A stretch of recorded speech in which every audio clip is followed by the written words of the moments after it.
Well, it's a beautiful sunshiny day here in Ames, Iowa, but it is not very warm, and an afternoon tradition for games in Ames, wind. And it is going to be winds gusting at times into the mid-20s. It feels like 21 degrees right now, 32 at game time. Kelly, you played the position at the highest level in the NFL. You played at Colorado State. I imagine you had some weather games there. Yeah. What does wind do to the way you have to throw a football? Yeah, no question. I think that throwing the ball in particular in this wind is certainly different. And the wind's coming out of the northwest, and it is going to be a factor. And it's particularly with Geno Smith, it seemed like it affects him more when the wind is at his back. And I was watching him in warm-up. We saw him at Oklahoma State. He's not comfortable. When the ball wobbles, obviously, there's more surface area affected by the wind. The tight spiral right there is going to be better for him. But particularly when the wind is at his back, the ball is driven downfield further. The nose gets held up in the air, and Geno seems bothered by things like that. Let's point out that he grew up in South Florida. He went to high school at Miramar, which is straddling the Broward and Dade County lines. Yeah. And this is obviously not a day that he is used to, even though he's been in West Virginia for a while. They get the cold in West Virginia, of course, but they don't get this kind of wind. So we'll see how he handles it today. Dana Holgorsen actually spent some of his youth not far from here in Iowa, and his team will kick off first. Iowa State won the toss and chose to receive. And speaking of growing up in Iowa, Paul Rhodes, literally just down the road, is a product of Ankeny High School. This is a homecoming job for him, and he has reignited the passion of the Iowa State football fans. Yeah, and I guarantee you, Paul Rhodes loves this weather. He's a defensive-minded coach, and that's the way he has built his program. Yeah, absolutely. The worse, the better for that guy. And, of course, West Virginia fans know the name Paul Rhodes from his days as defensive coordinator for Pitt, back when there was such a thing as the backyard brawl. I knew you were going to start bringing that up. That's not a very good memory if they harken back to 2007 when he ruined the title shot, particularly. His players ruined it. His plan, his game plan ruined it. Yeah, that was a remarkable effort. They were not supposed to win that game. Yeah, you need to play nice the rest of the day. The West Virginia fans did not need reminded of that. Well, it's what I do. This is the first time these teams have ever met. And, of course, it'll become a regular in the Big 12 Conference. Tyler Bittencourt to kick it off to Jarvis West, their number one.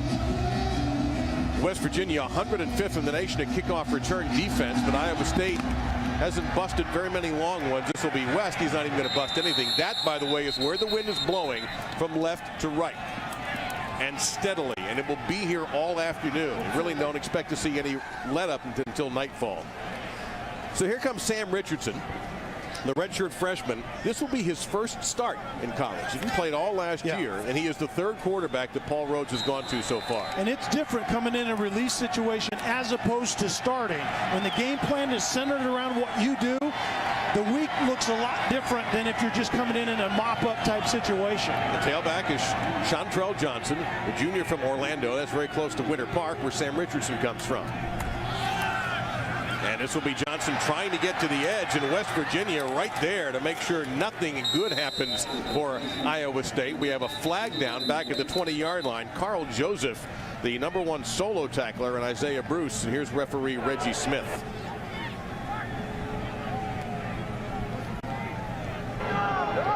Holding offense number 71. A 10-yard penalty. Repeat first down.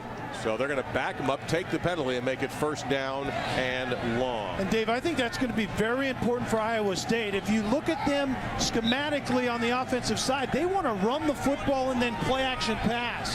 That obviously does not work when you're behind schedule in down and distance like they are right here already to start this game. First down and 20.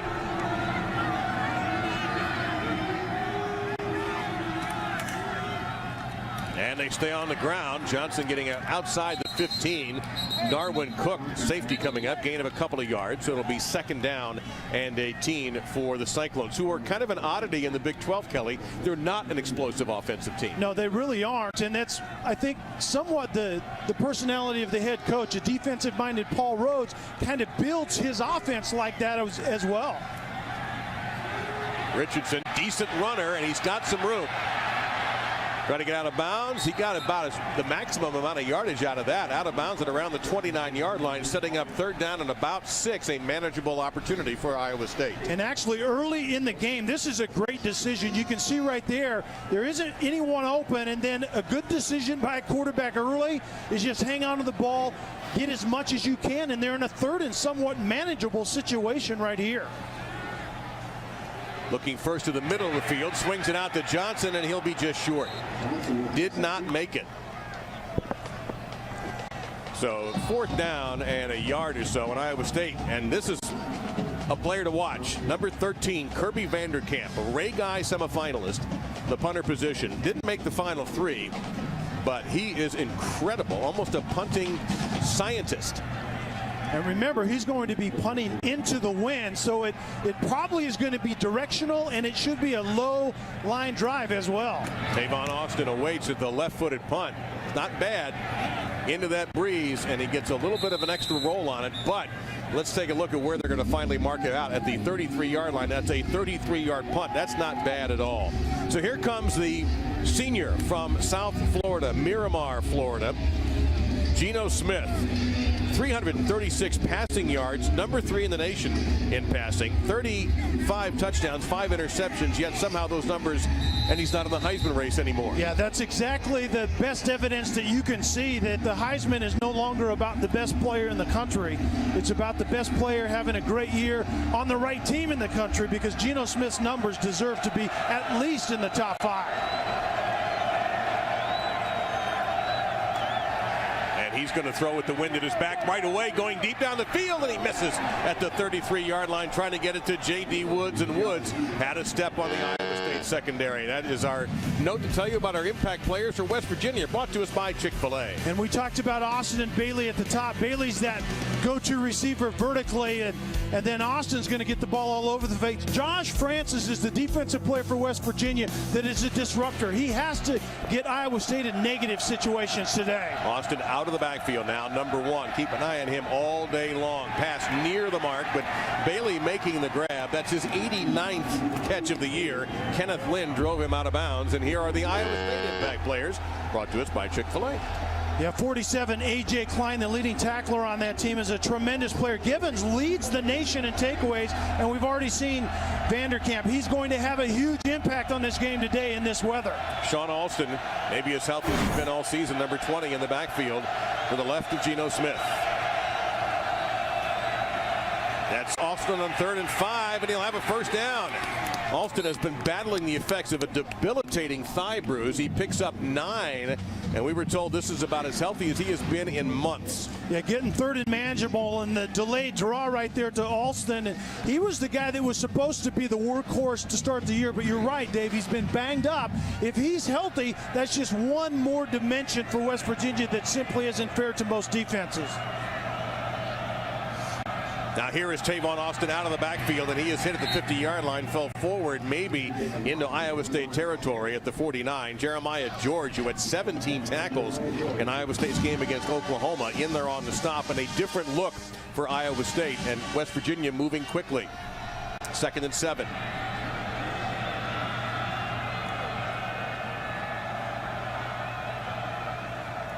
Austin stays in the backfield. He's available, and Geno Smith can't see him right now. Geno's going to take off. He'll certainly have a first down, and he'll slide safely at around the 31-yard line. Geno Smith is not a run-first quarterback, but he gashes Iowa State for 17 and a first down. You know, and I think Geno Smith's feet are actually underrated, but he typically moves to throw it, not moves to run. And right here, Iowa State is just in a man-to-man defensively, and once the quarterback breaks contain, gets outside the pocket, all those defenders are downfield with receivers. Flag down. False start coming against the Mountaineers. False start. Offense number 67. A 5-yard penalty. It's first down. And Dave, to just talk about Iowa State defensively, they give up a lot of yards between the 20s, but when you get into that plus territory, they heat you up a little bit more. The blitzes go way up, but they're very, very sound in the red zone. One of the best red zone defenses in the country. It's almost as if they flip a switch. 6 to snap it. And we've got more flags down. Hold everything. You got a good look at Tavon Austin and his breakability, but prior to the snap, full start, offense number 67, 5-yard penalty, it's first down. That's 2, said Dana Holgerson, but I don't know if he's yelling at his line or the officials. Yeah, it's hard to tell, but once again, this is exactly what West Virginia's been doing. They get a lot of yards, but they have those drive-killing mental mistakes, and we've seen 2 of them in a row right on this drive. Now first down at 20. Smith gets it out a little bit high, trying to get it to Bailey. It'll be second down and 20. Good coverage, though. A.J. Klein, the outstanding Iowa State linebacker, number 47, was hanging around. And Iowa State is getting some good early pressure, but the coverage downfield is also very, very good. You can see Bailey coming underneath, and it's really a route that's meant more against man-to-man. They get a zone that time, and Geno Smith just throws an inaccurate pass. Austin back in the backfield, and he has it, and he has room. And look out here, because Tavon Austin in an open field is absolutely unbelievable. He stepped out of bounds shy of the first down, back at the 25-yard line, but that's a 17-yard gain. It's 3rd and 3. And Tavon Austin is not a yards after contact guy. He's an incredibly quick, fast guy that makes a lot of defenders look really silly out in space. He's a guy that will do dynamic things today. Absolutely jumps off the screen when you watch him. You're breaking down tape on this offense. Unbelievable. A lot of motion. What happened there? Bailey came closer to Geno Smith, who fired it yards over his head. An interesting coaching decision coming up here, but Bittencourt's going to get an opportunity on 4th and 3. I thought West Virginia would consider going for it, but they're going to go ahead and use this wind at their back. This would be a 42-yard kick. And I think this is exactly where you want to use the wind, and most field goal kickers can drive this length home in this 20-mile-an-hour wind.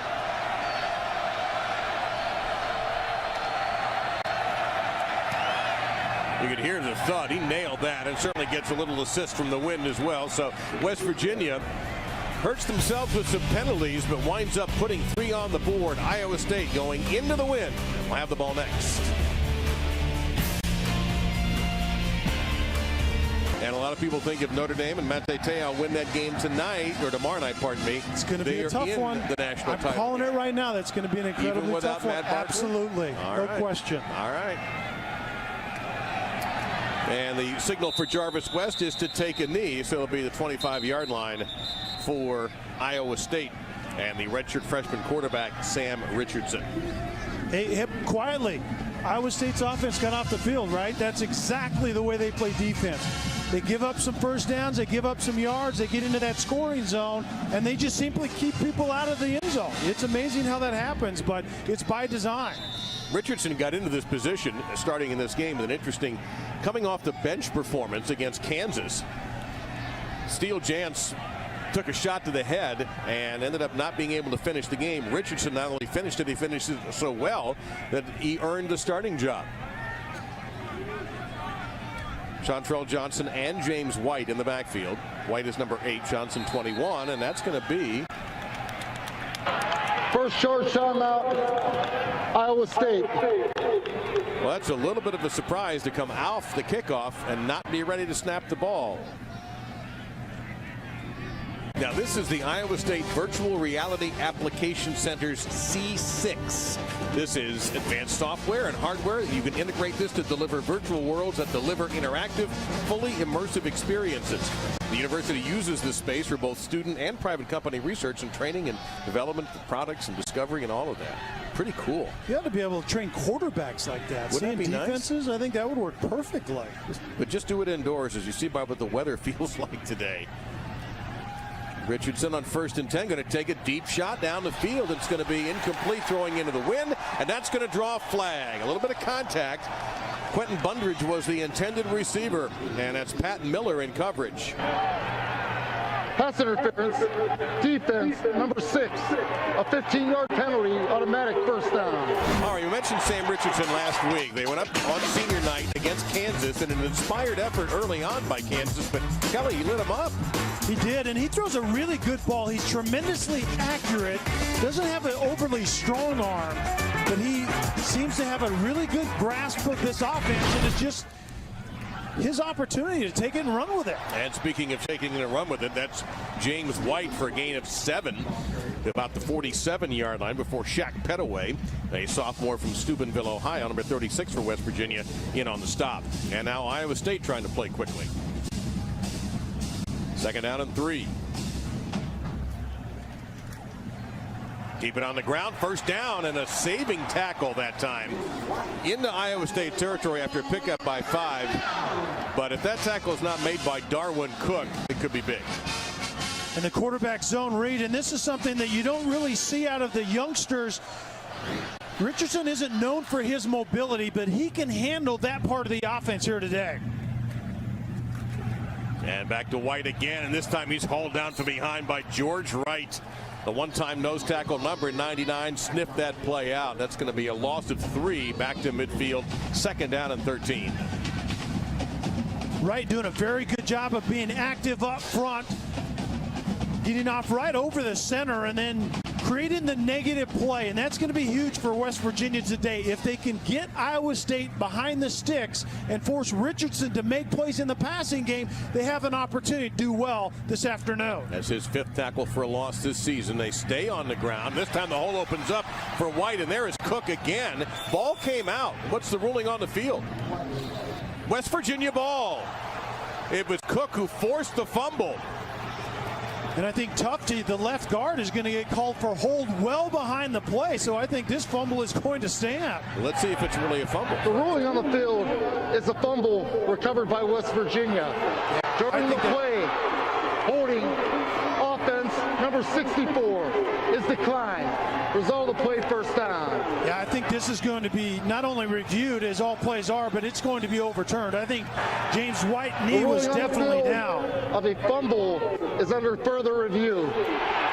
It should be. The fumble was recovered by 28 Terrence Garvin. Darwin Cook, though, that's the 2nd time he has tackled White before White was going to explode. And so we're going to take a couple of looks at this. I agree with you completely, Kelly. I do believe that his knee was down before the ball came out. A very good tackle by Cook coming up there and run support out of the secondary, but I think you're right.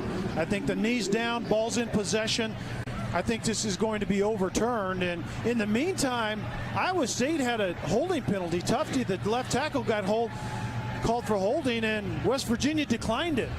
So if this is overturned, do they get to go back and rethink that through? That's why Dana Holgerson makes the coaching salary. Because you obviously want to take the holding penalty if that ball is going to be down before the fumble. I'm actually surprised they even bothered to ask with that, having to figure this was going to be reviewed by the booth or possibly even challenged. After further review, the ball carrier was down by rule.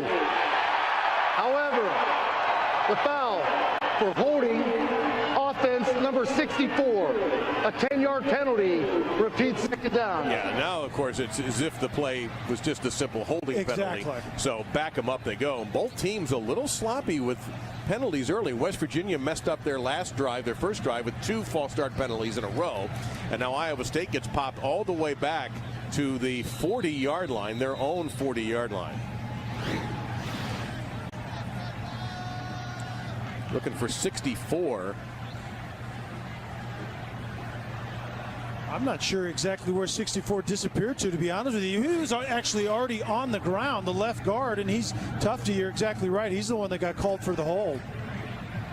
Richardson in trouble, and he's going to be hurled down right at the 40-yard line by Josh Francis, one of our impact players. No gain on the play, the senior from Damascus, Maryland, and it's going to be 3rd down and 23 for the Cyclones. And obviously, if you're Iowa State right here with a redshirt freshman in his first start, as Richardson is, you want to be very, very careful early in the game, well behind the chain. And throwing into that breeze, too. It's not really a breeze, would be too polite of a way to describe this win.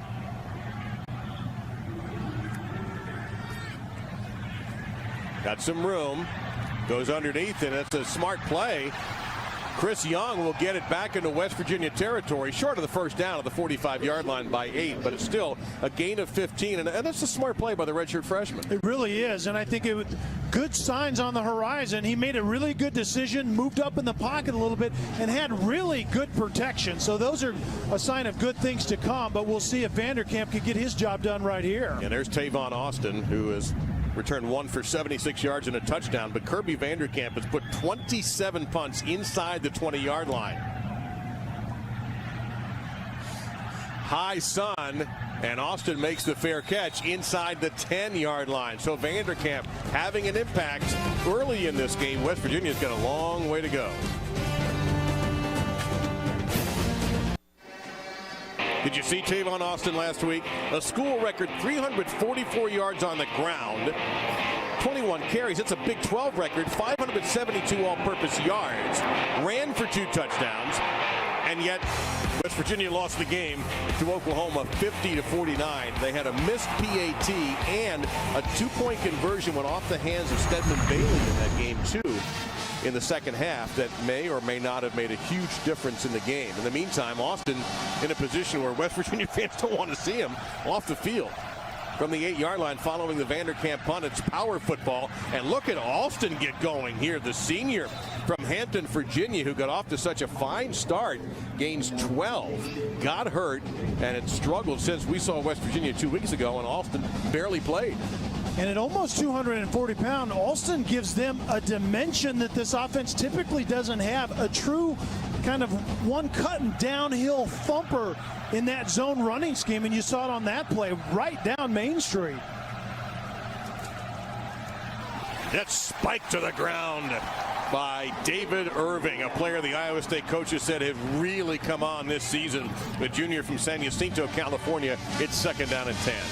And Iowa State does not get a lot of pressure in terms of pressure numbers, tackle for loss, and sacks, but just getting across the line of scrimmage and getting in the way of a screen game will be a huge deal for defensive ends from Iowa State here today. That was close. If he grabs that, he's in the end zone.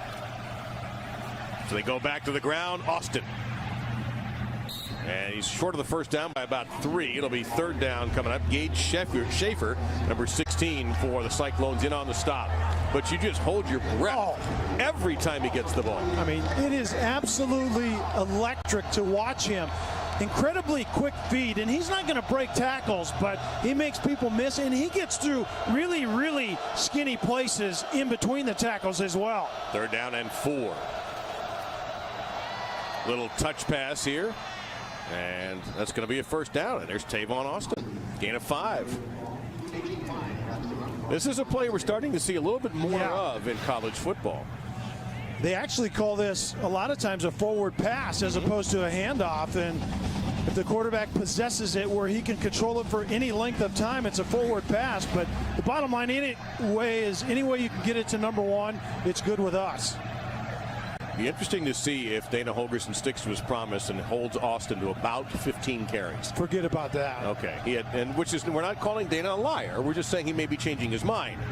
Underneath, this is J.D. Woods, and a good effort by Woods fighting with Cliff Stokes, the cornerback out of Tallahassee, Florida.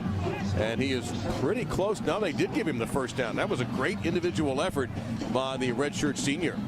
Well, the one question we had is how is Iowa State going to defend? We'll check the spot right at the very end. It seemed like a very good mark like you talked about. Yeah, I think he got it. Yeah, I think you're right. And the officials agree with us. A lot of movement on this play, and it's a short pass. And this is Andrew Bowie, and he'll pick up about 8. The other West Virginia running back we expect to see get the ball today, Cleon Lang and A.J. Klein on the stop for Iowa State. But that is a pickup of about 7. That looked like something out of the Harlem Globetrotters pregame weave. Yeah, movement all over the place, and 2 running backs in at this point in time. Alston back in there again as the pounder going downhill.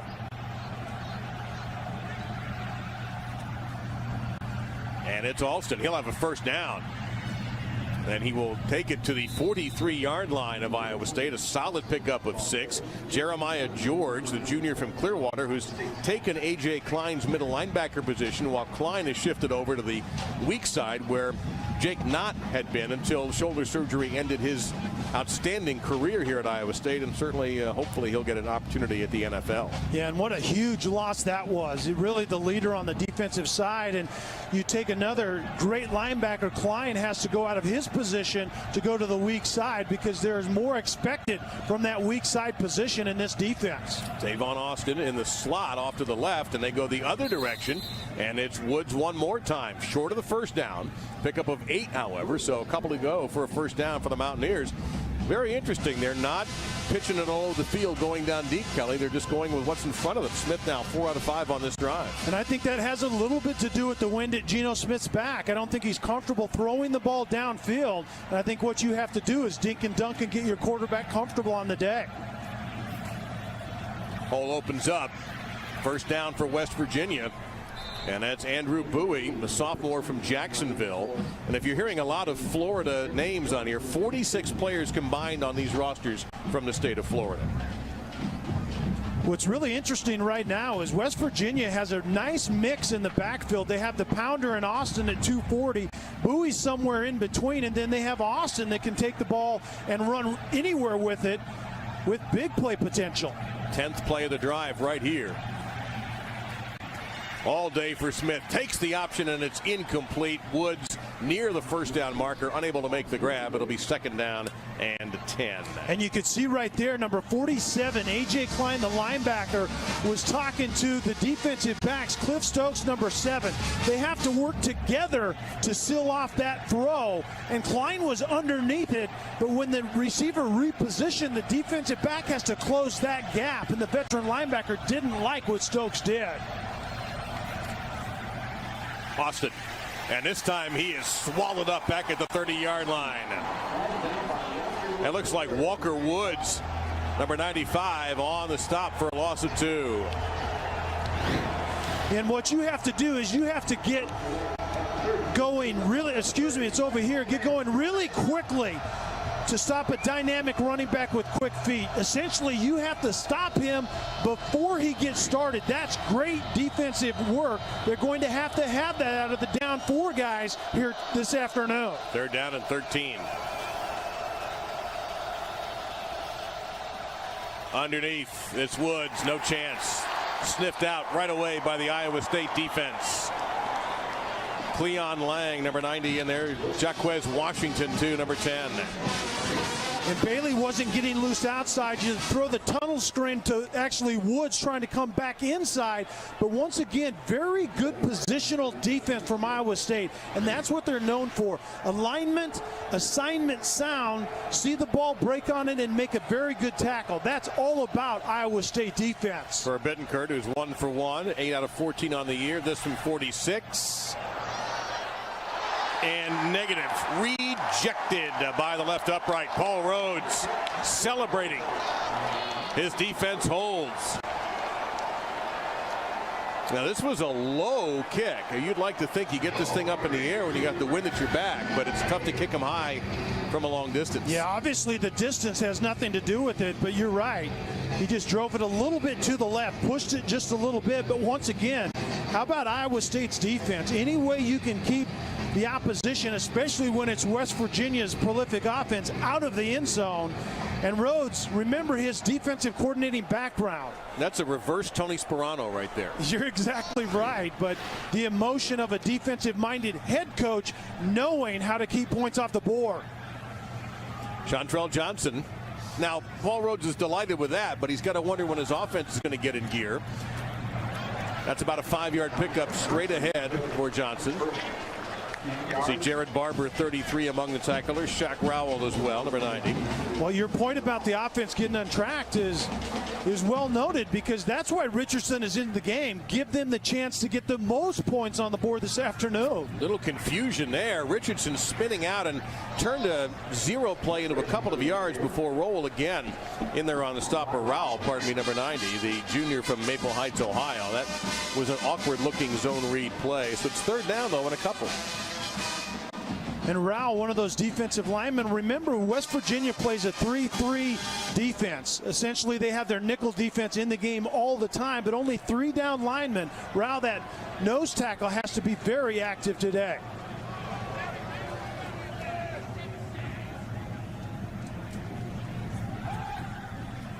Richardson's got the edge if he wants it. Can he get to the marker? He can. A first down for Richardson on the ground. 10-yard gain. Once again, a young quarterback making a very good decision. Essentially, his progression down the field is 1 receiver, 2 receiver, and the next option is just to run the football, and he's making very nice decision, moving the chains early in this game. Jeff Woody is now in the ball game. He gets it. And the fullback, they're not booing, they're yelling Woody. He got about 3 yards there. A junior from Pleasant Hill, Iowa. Josh Francis on the stop. Richardson, you mentioned the decisions. He's now run the ball 4 times for 23 yards. And you can see he has pretty decent mobility. They actually have a package in the run game where it's designed quarterback keeps, but his plays have come off of really good decisions in the pass game. Is he going to bleed the clock or snap it right before the end of the quarter? And that should be the end of the quarter. Prior to the snap, that's the expiration of the first period. And also the end of it as well. Reggie Smith, an erudite official. Oh, the music here is unbelievable. This presentation of college football presented by Kate Jewelers will continue after this message and a word from our ABC stations. Senior day here in Ames, Iowa, on the Iowa State campus. There's quarterback Steele Jans, who's not starting, did not start the game. Jake McDonough did, the outstanding nose guard who had a battle with celiac disease, and then the tremendous linebacker A.J. Klein, and finally Jake Knott. And you see, unable to play since he had shoulder surgery following the Baylor game. So what does he do? He straps on a headset and helps coach. But he's working with the defense right now. Iowa State has the football as we start the second quarter, 2nd down and 7. And yes, it's a Big 12 game, and it's 3-0. Straight ahead, Jeff Woody right to the 50-yard line. So let's remind everybody very quickly what the wind situation is here in Ames. In the first quarter, Iowa State was going into the wind, which is coming out of the northwest. That's what those flags will look like for the rest of the afternoon. Now they've got the wind at their back. And you see, feels like 17 degrees, and those gusts of 32 are frequent. Chantrell Johnson in the backfield now, 21.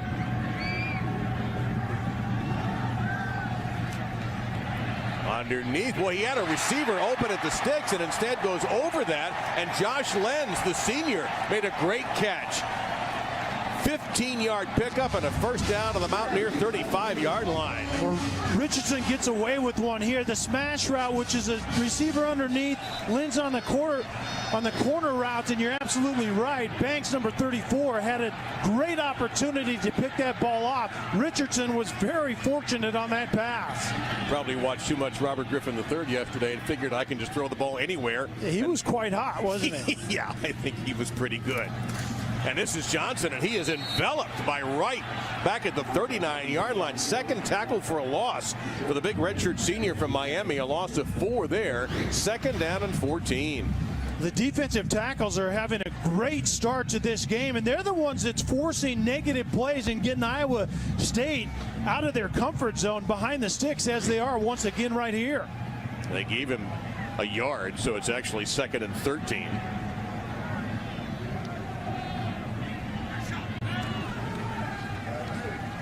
Like a screen pass, what Richardson's first choice was. We got a West Virginia player injured at the 40-yard line, and Richardson was able to get to the 34-yard line. That's Ismail Banks, a redshirt sophomore from Richmond, and his injury and his inability to finish the play is one of the reasons Richardson was able to gain yards, because he ran right by Banks, and Banks put his hand up almost immediately that he needed some help to get off the field. Hopefully he will be able to walk up under his own power.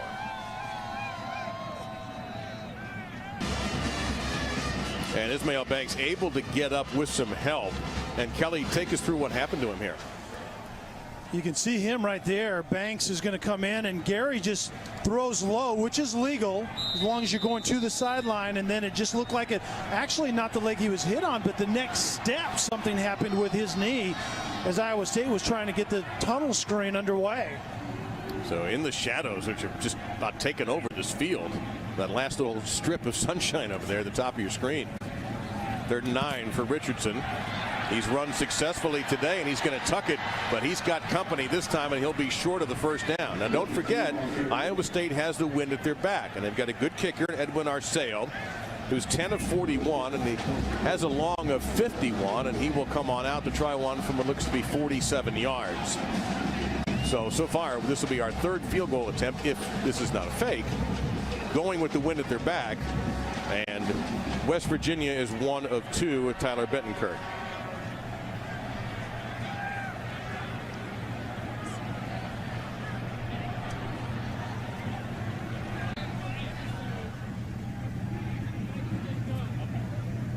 So this will be about 48. Can he curve it in? How many games have you been to where you've seen each upright's been hit once now? And he, I think, fully expected to get a little help from the wind. The wind is coming out of that opposite corner and should have helped us a little bit, but that was straight dead center from the get-go. Pretty good snap, not wrong with any of that, and certainly had the distance, wasn't going to be a problem. He was trying to body English that one home. So Iowa State stays off the scoreboard, and West Virginia takes over at the 30-yard line with an empty backfield for Geno Smith. And in the shadows, he finds Stedman Bailey, who fell down and is very angry with himself, but it's going to be all the way out to the Iowa State 44, a gain of 27. A very nice throw, just getting into the zone out here.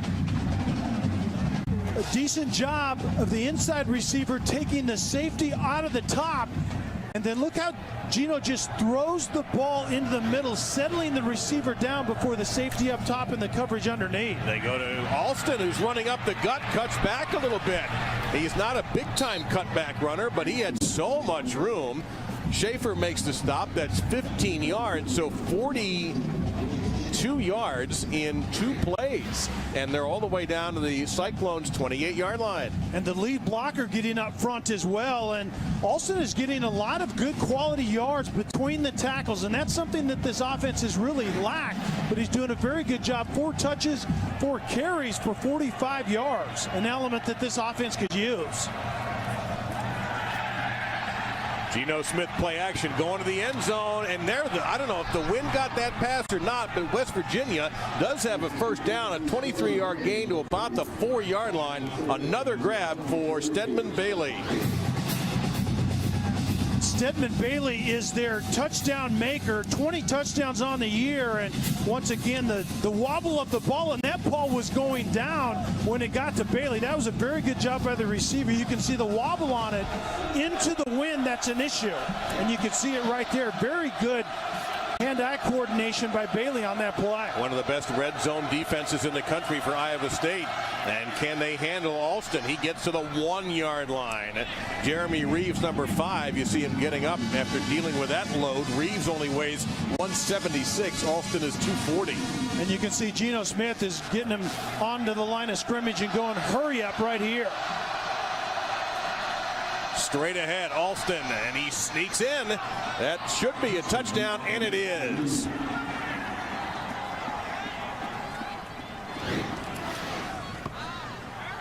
We'll see if Alston gets over, but he's kind of the jackhammer inside, and absolutely he closes out that drive. But that's an element you can see this offense has been missing. Dana Holgorsen told us Geno Smith has taken the blame for our lack of productivity in our 5-game losing streak, but it was without a run game. They found it last week with Tavon Austin, and now the battering ram Alston comes back and is making an impact here early in this game. 5 plays, 70 yards in 1 minute and 34 seconds. Alston 6 carries, 50 yards. So they now have a power runner in Alston, a speed runner in Austin, and West Virginia has the lead in Iowa State. How do we get on the air? Those folks get us on the air. Kelly and I have the easiest jobs of anybody in this hardworking crew. We're so grateful to have them with us. That's everybody and more who work on the telecast, from folks who drive our trucks to set up our cables and plug in everything and work so hard and are so good at their jobs. And we are very thankful to have the men and women of this crew with us, and we thank them so much for what they do for us. They make it very easy. Yeah, I say yes and amen to everything Dave just said. And it's not easy to be on the road anyway, but be on the road during this time, there's certainly a sacrifice, and we certainly appreciate that from our crew. He is Kelly. I am Dave, and we are delighted you've made us part of your Thanksgiving holiday weekend. It's such a wonderful time of the year for college football. What a great day this will be. And tomorrow, kicking into the wind, opportunity here for Jarvis West. Nice cutback there. West of the 30. Oh, almost got a great move in the kicker. Bittenkurt making the stop.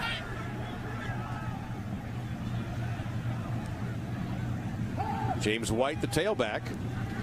And instead they're going to run jet sweep. And that's Aaron Horn, number 3. And he is hurled down by Carl Joseph. Outstanding freshman from Orlando, who has played probably as well as anybody on that Mountaineer defense this year. It's going to be second down and 6.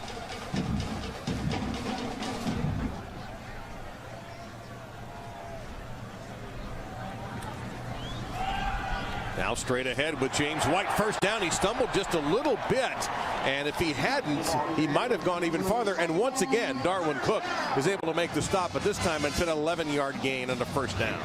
And quarterback zone read is working very well. You can see a hat on a hat up front, getting everyone covered up. And a very good read by the young quarterback once again. Richardson now looking to his left, fires, and incomplete.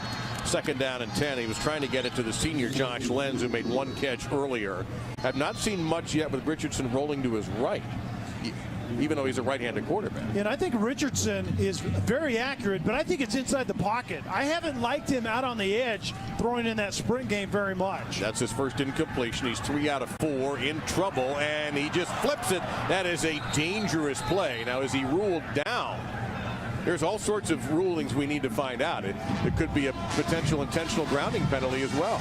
Yeah, we'll see if he's down, but this was not a very good decision regardless. I think that ball is out before the knee was down, and he was...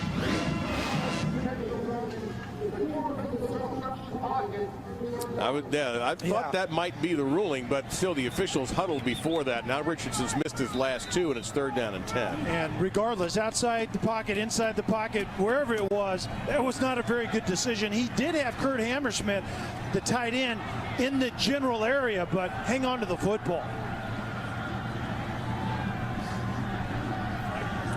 You can see that pressure that West Virginia is showing early on. They want to get pressure on this young quarterback. And here they come. Richardson hangs in, guns it, and he has the first down into West Virginia territory. The catch made by Jerome Tiller, and down to the 42-yard line after a 12-yard gain.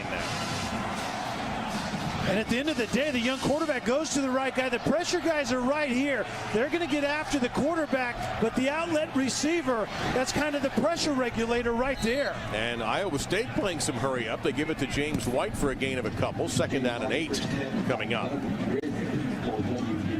And Iowa State doesn't go hurry up typically anyway, but you would think they would even do less of it with this young quarterback in there. Richardson now, he rolls right. He's got a huge gap, and he'll tuck and go. Richardson to the 30-yard line. That's a first down, and here come the flags.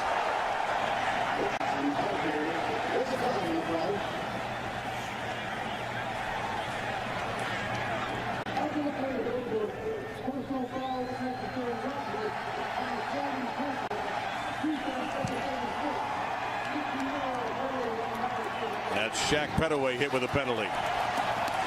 You can see the very good decision. Man-to-man coverage leaves a lot of room, and then Pettaway comes in and leads with his helmet, throws a flag. I think a very good call by the officials. Now a little bit more sun in the field. We'll see if that makes any difference here with Richardson. He's got White as his tailback.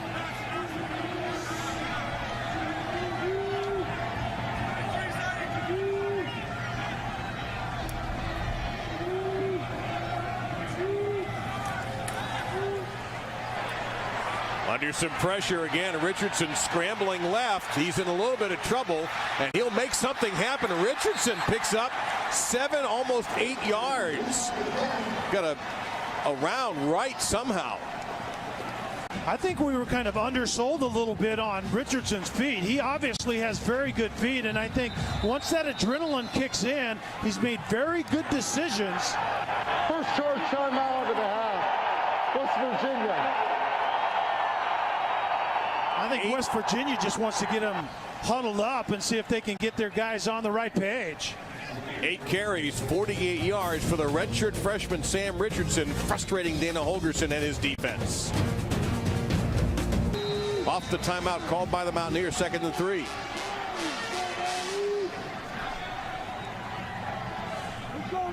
Tight end, big-bodied receiver right now. He has 5 touchdown catches on the year. Deep in the red zone, he's a tremendously big target.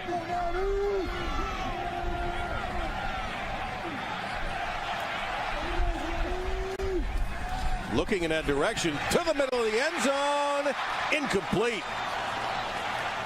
Trying to fit it into Jerome Tiller, so here's 3rd down and 3. And that's the game they were working. Braun, the big tight end, was inside. He actually ended up breaking outside, and then Tiller comes in right behind him.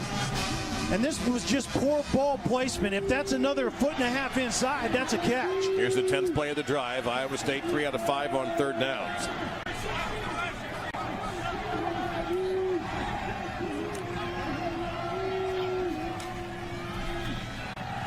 Wide open, touchdown Iowa State, it's Tiller.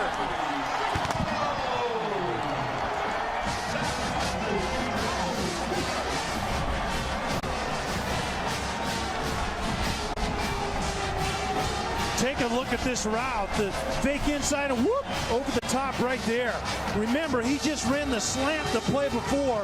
Defensive back was looking for the slant, and he gives one step and slips his outside shoulder. Great route, very good throw also by the young quarterback on that play.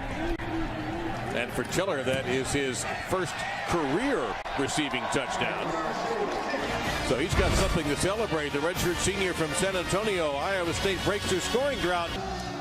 There's your score in time. Iowa State on the board on the touchdown pass to Jerome Tiller. So Sam Richardson now has 5 touchdown passes in a game and a half, or maybe almost a full game, and no interceptions on a 10-play, 69-yard drive in 2 minutes and 37 seconds.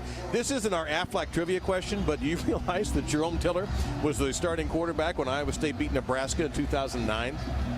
No, I did not realize that. Well, yeah, no. Where do you get that stuff? I hear voices in my head. That should have been our Aflac question. That sounds like a great one. No, I dug up a good Aflac. I'm proud of this one. Here's Tavon Austin. Watch out. Iowa State paying. Look at this guy just inventing things. He's got a corner here. Now it's trouble. Can he get a block? No. Great job. That is excellent kick coverage that time. That is crazy. On the ground, that was pretty amazing. Austin, what a force he has been for West Virginia. They are trying to rope him down, and he gets into Iowa State territory, a 21-yard pickup. Dana Holgorsen wanted a run game. This is a run game. Kind of one cut and downhill, and a guy that will get yards after contact. This is exactly what this West Virginia offense has lacked. Run the football, throw it when you want to with your tremendous weapons. Send Bailey in motion. They go back to the big fella. Alston showing some good footwork to the 45-yard line. A gain of 4. 2nd down and 6 coming up. Schaefer and Lang in on the stop for the Cyclones, and Alston will check out, but that may mean Austin coming into the backfield. Yeah, now you have the true change of pace. Alston is a guy that will absolutely batter you, and then you go in with amazing speed in the backfield.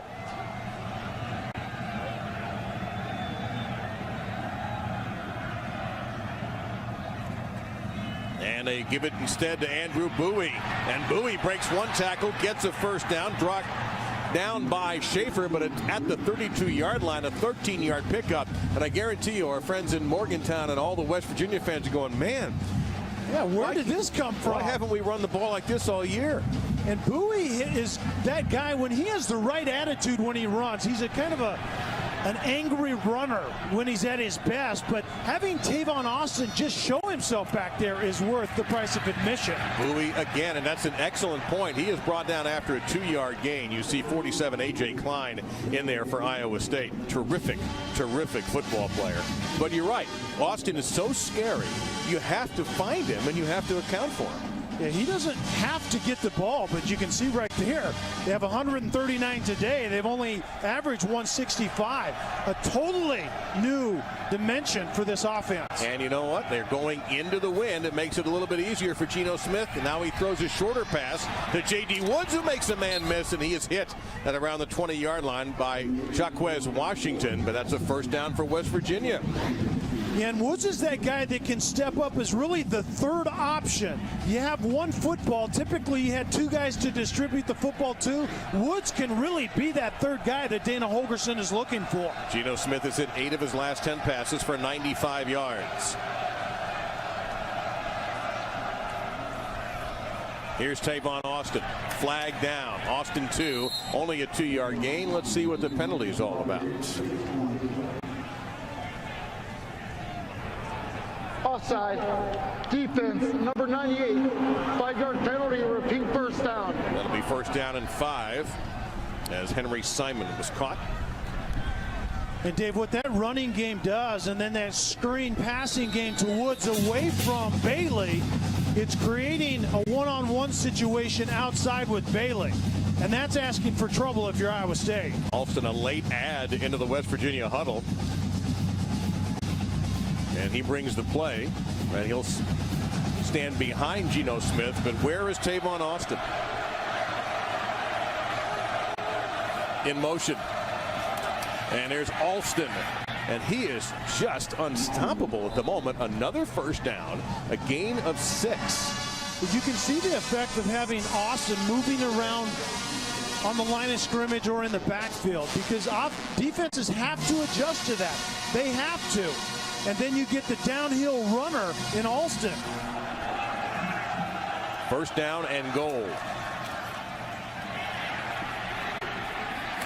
And here's Austin trying to get to the edge. They're waiting for him. And he still is so, even if you think you've got him contained, he's everywhere. Yeah, the touch pass once again by Geno Smith, but he likes this. He almost comes to a complete stop, redirects, and then he has an afterburner and can get to that high-end speed that most human beings can't. That's where he has a tremendous advantage. Iowa State barely got a 12th man off the field in time. They made a late substitution up front. That's our Tavon Austin tracker. Down to the end zone. Touchdown, Bailey. Stedman Bailey. Touchdown number 21 on the season for West Virginia. And Nayland is outside and just clears out the quick out route. The accurate and quick throw, and then he appears to get that across the end zone. There's no doubt about that. Good hands, good body control, and gets that ball across the end zone. Yep. Kicking the pylon never hurts either. Good luck defending that offense when they have all of those weapons working together. West Virginia needs to win this game today or beat Kansas next week if they can't win today to become bowl eligible. They are part of the way there with an impressive, balanced offensive attack. You don't have to run to make that flag blow in the breeze today. And West Virginia celebrating, building up their lead back to 10 points, 17-7 with another Stedman Bailey touchdown. I say another, that's his first today, but 21st on the year. That flag bearer may end up in Iowa City with this wind if he keeps holding on to that thing. There you see the wind gust, and it is blowing into the face of Tyler Bittencourt, the kicker. So he just says, I'm going to kick a ground ball. Taken up by Brunn, the tight end, and Tonkery and Kiewatowski just belt him at the 35-yard line. All right, now I dug up this Affleck myself, for whatever that's worth. Our Affleck? Affleck! Trivia question. What former West Virginia linebacker was the first NFL player on the cover of Time magazine? I heard you give it away earlier. Yes, I did. So some of the suspense is gone, but let the folks at home mull it over. Now, I guarantee you, the West Virginia fans already have it. Chantrell Johnson's the tailback, number 21 for Iowa State. They scored on their last drive on Sam Richardson's touchdown pass to Jerome Tiller. And Richardson on the zone read gets about 5 to the 40-yard line. 2nd down and 5 coming up. Isaiah Bruce on the stop. What do you think of Richardson so far? I really like his decision making, and he has better feet than we were told that he had. So I like it so far, and mainly at this stage of his career, he has to make really, really good decisions. So far, so good. This time he hands off to Chantrell Johnson. Johnson trying to make a miss. You see George Wright on the back end of that play, but he had some help. Isaiah Bruce, the last guy to get off the pile there, 31. And Josh Francis also destroyed the play.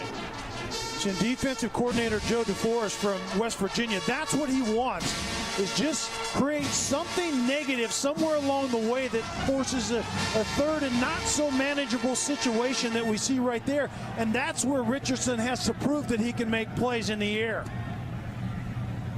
That not manageable is 9. Now West Virginia backs a safety. Well back. And almost intercepted. You see all the white shirts.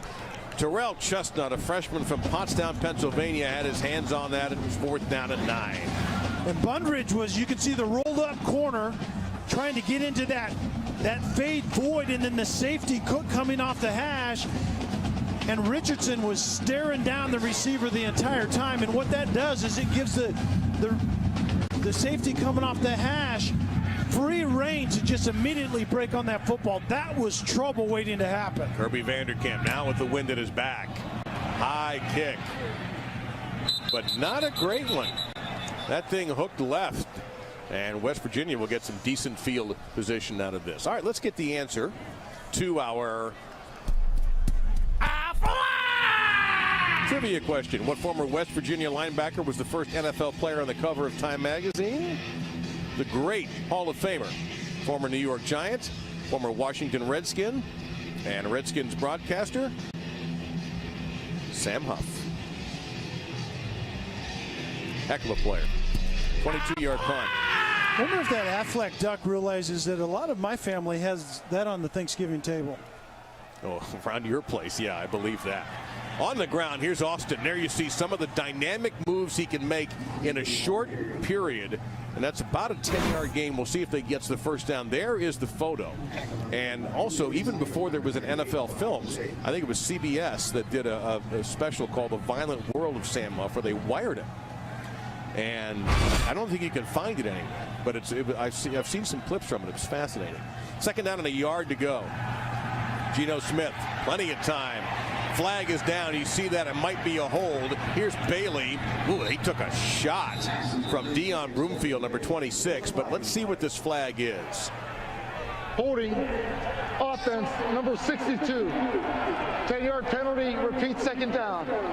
And 62 is Curtis Fight, and he's the one who's coming off the field. And they played a lot of tackles this year. They've actually been rotating tackles, about 3 of them, but you can see right there Fight gets beat early and then gets hurt, but ends up grabbing a hold and gets called for the holding penalty on that play. And West Virginia is going to have to overcome that penalty if they're going to get points here. But you can see right there 62 is out of the game, and they played a lot of right tackles this year. So Nick Kindler, 79, will be the guy. 2nd down and 11. Under 2 minutes in our half. Draw play on the delay to Bowie. Maybe a yard, and that's going to be all. A.J. Klein in there, 47. And he was joined by Henry Simon, 98. So here's 3rd down and 10. And 3rd and long situations is typically where Bailey shows up. He's the vertical receiver. 2nd charge timeout. Iowa State. 30 seconds remaining. That's a smart idea because they're hoping their defense will stiffen and get the ball back. Chaos will ensue.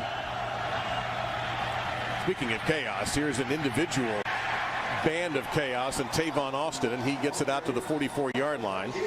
Gage Schaefer, who's playing for Darrell Givens at strong safety. Givens we haven't seen on the field at all. That's a major loss for Iowa State. Timeout. Iowa State, 30 seconds. And they're out of timeouts. Darrell Givens leads the NCAA. Please reset the game clock to 1:40. leads the NCAA in takeaways. 6 fumble recoveries and 3 interceptions, and not able to play today, we're learning, for Coach Paul Rhodes. Well, that 3rd and long situation, I was actually disagreeing with Iowa State using the timeout, because remember, this is Geno Smith and company. They know how to throw the football, and what do they do after the timeout? They come out and run it. I question that. I'm just not sure. The wind is certainly a factor, but I don't think it's that big of a deal. You have to give your quarterback a chance to make a play in that situation. Well, Bittencourt is punting into the wind. I have a thought on that. We'll get the punt out first. I'm going to argue that that wasn't such a bad idea. Bittencourt, that's a tough kick to make, and watch out here, Iowa State, because if that takes a funky bounce, and West Virginia covers it at the 28-yard line, a 27-yard punt. The only thing I would argue in favor of West Virginia is they gave the ball to Austin. I know that they expect that from him, but that's asking, I think, a little bit too much. They were certainly, I think, by the play choice, trying to catch the defense off guard. But remember, the defense is thinking big play as well when they see number 1 in the backfield, so they're defending that accordingly. But I think that was kind of a playing awfully conservative for Dana Holgorsen on that last drive. 92 seconds for Iowa State. They don't have a timeout. They threaten blitz, and instead they back out of it and stunt, and a slant pattern going to be right around the first down marker. Don't forget, in college, the clock stops for first down. Josh Lenz making the grab. They do get the first down. But the clock starts immediately when the ball is marked ready for play. Richardson, that pass tipped. 2nd down and 10 coming up. Stops the clock with 1:16. Looked like Isaiah Bruce got a hand on that. Well, don't forget the Capital One halftime report coming up next from our studio. John Saunders and Jesse Palmer will take you through the highlights of the Nebraska-Iowa game. State of Iowa, the focus of college football today. The great state of Iowa. A couple hours to the east down I-80. And a lot more, plus a lot looking ahead, too.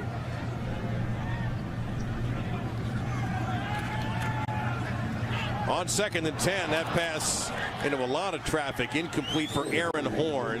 So now 3rd down and 10, and West Virginia doesn't need to use the timeout here, but all of a sudden, if you're Paul Rhodes, what's your approach? Yeah, I think you're conservative in this situation, because actually Richardson threw into coverage that last time.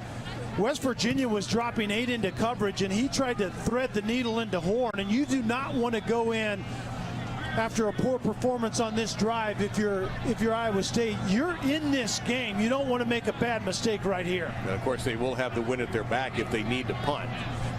But Vanderkamp did not hit the last one well. Richardson. That solves that problem. That's a first down for Iowa State. Cook in there on the stop. The catch made by Jarvis West. That's his 28th catch on the year. It's an 18-yard pickup and a first down.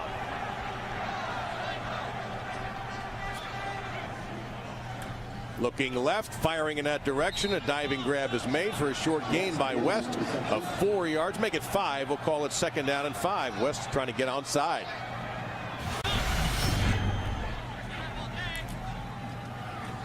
Out of the middle of the field, and that could be an interference penalty. And it is not. And that's not a popular call here in Ames. Pat Miller breaking on the slant route, and watch the right hand was actually tugging on the receiver as he breaks on that ball. Chris Young running a slant route, and Pat Miller arrived maybe just a hair early, but hey, no harm, no foul. 5 out of 8 on 3rd down, the Cyclones. Here's 3rd and 5.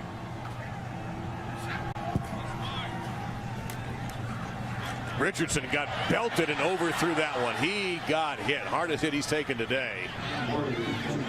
So now you've got to try either a bomb field goal of 56 yards or go for it, or try to go ahead and ask Vanderkamp to tuck one inside maybe the 10-yard line, your punter.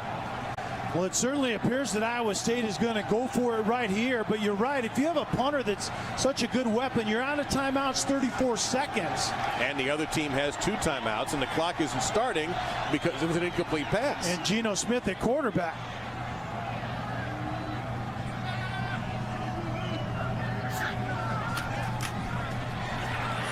Richardson can't lose yardage, but he does get the first down. Richardson inside the 20-yard line, and a touchdown-saving tackle made by Carl Joseph. 26 seconds remain. Well, Dave, you saw all of the pressure that West Virginia was bringing, and what that translates into is man-to-man on the back end. Quarterback breaks contain a lot of room to run. Toward the end zone, open. Is the pass underthrown? Is it good? It's a touchdown. Josh Lenz.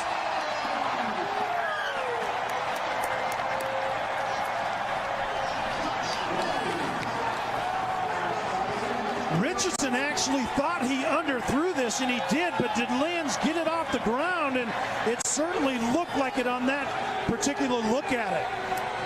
I would agree with the initial call on the field. Of course, the booth will make double sure this is a touchdown.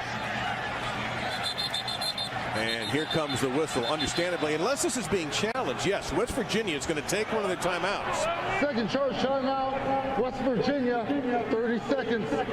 But notice he did not announce they're challenging the play. And remember, every play is being looked at by the replay booth.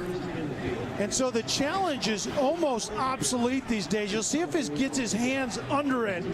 Underthrown, Lenz beats the corner underneath, and it looks like it right there. He rolls over with possession. I think what we're going to hear is the play is confirmed on the field. I think the officials got it exactly right. Well, remember, we still have not heard the referee even say the play is under further review. You're exactly right, and they called a timeout, but now, didn't necessarily challenge it. You know, and I think that might have been the mentality for Dana Holgorsen. I can't get inside his head. I might be completely wrong. But why else would you take a timeout before a PAT? See, and that's what the replay booth will tell you is you don't need to burn a timeout to give us extra time. We're looking at it anyway. We will buzz the field if we need to stop play. Richardson on that drive. Delay game. Offense. 5-yard penalty. We attempt to try. Well, that's just weird. 5 out of 8 for Richardson on that drive, 50 yards passing, and they had that big 21-yard run. Just think about that, Kelly. We went from 4th and 10 thinking, man, they're in trouble, Iowa State, to their lining up for a little bit longer PAT. Yeah, and you're right. And once again, the running ability by the quarterback that really was understated, but his legs have worked well for him as Richardson's in this first half. A little bit of a rocky snap, but no problem for Arceo. And Iowa State gets a jolt before halftime as we take a look at our Pacific Life game summary. That's a good look at Jack Trice Stadium. And you get folks spread out on the berms on the sides. And Tavon Alston, 81 yards and a touchdown. Bailey, 66 yards, his 21st touchdown catch. And Richardson in his first start. And yeah, Kelly, you're right. He has been a surprising weapon with his feet. And the majority of those have been chain movers. Really good decisions on second and unmanageable and third and long situations as well. He's used his legs to convert, and that has been the difference, I think, here in this first half. And that's actually Sean Alston, not Tavon Austin, at the top with the 81 yards and the touchdown. And Sean Alston has been a major force on the ground for West Virginia. Really, you could say that's probably the first time for him to be this good since September. Yeah, he hasn't been healthy really since the year started. And Dana Holgorsen talked to us about that. They've lacked that thump ability in the run game, and it's really hurt this offense. You know they're dynamic in throwing the football. That's why Tavon Austin went into the backfield a week ago. So with the wind at the back, is Austin going to get a chance to return it? No, he is not. So West Virginia will get the ball with a timeout at their own 25-yard line. Oh, brother, that is going to be noisy. The call on the ground, but it is Austin. Flag down behind the play. He'll gain 6, but will it come back? Holding offense number 67. 10-yard penalty, repeat first down. That's the 6th penalty for 58 yards against the Mountaineers. The Spain 67 right there gets beat quickly inside and then just chooses to grab him. Nelson, 31, made a really good inside move, and then if you're 300 plus pounds and you hold your hands in the air and say I didn't do it, typically you did do it, and the officials obviously knew it beforehand. Well, they'll give it to Austin again because he can break virtually anything. He gets a nice gain of 9, but Iowa State's done a better job of defending him than Oklahoma did. And West Virginia, however, will take the lead in the halftime, 17-14. This is ESPN College Football presented by Kay Jewelers, and it's West Virginia over Iowa State, 17-14. And interestingly, this game has been decided as much by the ground games of both these teams, both the expected and unexpected. Yeah, West Virginia has more rush attempts than they do pass attempts in the first half. And then Richardson, the redshirt freshman quarterback, getting it done on second and third and long with his legs. We didn't hear anything about his legs. And they've worked very, very well so far. Meantime, West Virginia has run the ball well with Shane Alston and Tavon Austin. And it is going to be West Virginia football on a cold day in Ames, where it feels like about 17 degrees with that wind going from left to right. And this is Stedman Bailey on the kickoff return out to the 31-yard line. Dave Lamont, Kelly Stauffer, and our ESPN crew here, very, very happy to be with you in Ames, Iowa, and around the country as we show you our Pacific Life game summary. And Gino really hasn't gotten off in the pass game yet. He's made pretty good decisions, been frustrated a little bit, a couple of throws down the field, but it's been very controlled. But at the end of the day, he's getting it done with his running backs. And then Sam Richardson, the 73 yards rushing typically were drive extenders. And then he found ways to finish drives as well. So on the ground goes West Virginia, and here is Austin. And he just takes it out of bounds rather than take the hit from Jacquez Washington. That's a good gain, though, on first down. It'll be a pickup of about 6, 2nd and 4 coming up. And the diversity in West Virginia's run game in the first half was, I think, the issue for Iowa State. They have the speed of Austin, and then Alston comes in and just is a battering ram between the tackles. Austin splits out. There he is in the second of those 3 receivers to the left. And Geno Smith with a quick out. That's going to be a first down for West Virginia. Catch made by J.D. Woods. He had a very productive first half for the Mountaineers. Yeah, that's his 5th catch. And Stedman Bailey had 4 catches, only 4 catches in the first half. But remember that with Austin in the backfield a lot, Iowa State can roll coverage to Bailey, so Woods should have some opportunity. Geno Smith has hit his last 7 passes. You see our weather conditions right here. That's a steady wind, too, today, and it gusts higher. And in traffic, and Smith, that was a laser shot. And the catch made there by Bailey. Tackle made by Kenneth Lynn. And again, the Iowa State secondary functioning without a key player. Strong safety Darrell Gibbons not playing today. Yeah, and Sage Schaefer had a big half, had 11 tackles in the first half, filling in for Gibbons, being an extra run defender in the box against that newly found West Virginia run game. Second down and a couple. You see West Virginia 10-1 under Dana Holgorsen. They're taking the lead into the dressing room, and there is one of the few ineffective runs for Sean Alston as A.J. Klein, 47, in there on the stop. Well, Dave, you and I were just talking about it. A.J. Klein needs to show up in the second half against this West Virginia's newfound desire to run the football, especially between the tackles. A.J. Klein needs to get off here in the second half. Mountaineers 2 out of 5 on 3rd down. Really tough matchup for Iowa State right there with Austin in the slot. There he goes. And they send him out and send Alston up the middle for the West Virginia first down. But he draws your eyes. Absolutely. We're going to say the same thing. Austin draws your eyes away, and it's just a simple dive play from there. Yeah, that's one of the guys that Iowa State has to account for. And you're right. In the end, it's a simple dive play, but the defense is wondering why number 1 Austin is going in motion.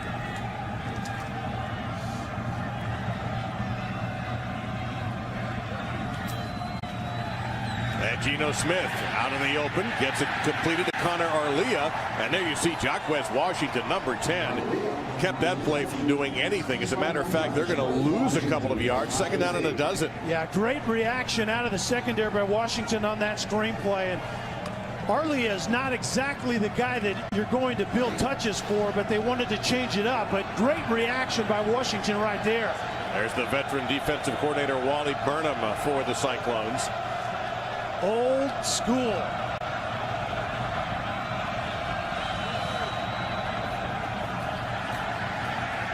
Long throw by Smith. Great coverage that time by Kenneth Lynn. You just now see that Stedman Bailey caught the pass. Lynn got there so quickly you couldn't even see who it was. That far, that's Jeremy Reeves, number 5, not 6. Kenneth Lynn on the coverage. It's going to be gain of 7, third down and about 5 on the opening drive of this third quarter. And Bailey on the out route is that true number 1 prototypical receiver that can get things done vertically. They need to find number 3 more in this second half. 6 catches, 76 yards for Bailey and a touchdown.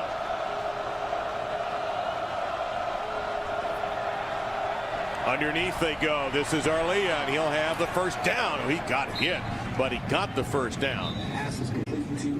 And there's A.J. Klein again, and also Schaefer with another tackle, number 16. You can see Arlia coming underneath right there, and very good recognition by Geno Smith early in the progression. That was a good outlet receiver against a soft zone coverage by Iowa State. 11 in a row for Geno. Now he'll hand off to Austin on the short side of the field. He does not get very much. It'll be second and long coming up. They didn't give him a lot of room to work with in the first place, and there's Klein again. Absolutely. I think Klein got the message at halftime that he needs to be more active. This isn't a West Virginia team that wants to throw the football all over the parking lot. They had a run mentality in the first half, and A.J. Klein needs to be that counter for Iowa State's defense.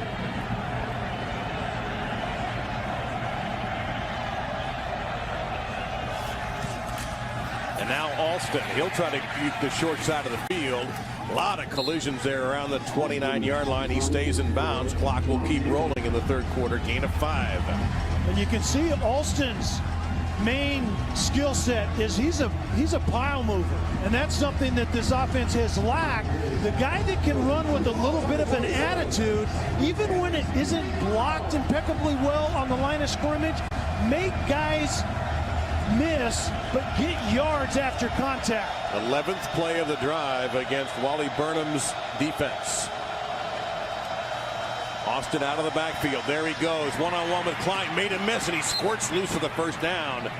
And I don't know whether Klein is hurt or frustrated. Yeah, it looks like he's just frustrated with himself as he gets up quickly. But you said it exactly right. You can see Austin coming out of the backfield. Geno sees the one-on-one with the linebacker. There isn't really many linebackers in the entire country that want to be one-on-one with Austin out of the backfield. First down, West Virginia. They're not going to like playing Austin on Sundays either. Geno Smith looked deep down the field, flag down behind the play. The pass caught at the 17-yard line by J.D. Woods, but yeah, I think Jeff Braun, the right guard. Number 57, 10-yard penalty, repeat first down. And Braun really didn't need to do it, but you can see him right here at the end of the play. Geno was going to get this ball off. He understood the pressure. And right there, the up and under, and Geno is moving away from that pressure anyway, but it's instinctive for a guard to protect the quarterback, and I don't blame him one bit. Well, yeah, you're a quarterback, that's why. I love those guys up front. First down and 20. And there's that little tap to Stedman Bailey, and that's going to get inside the 30 down to the 28, maybe the 27-yard line.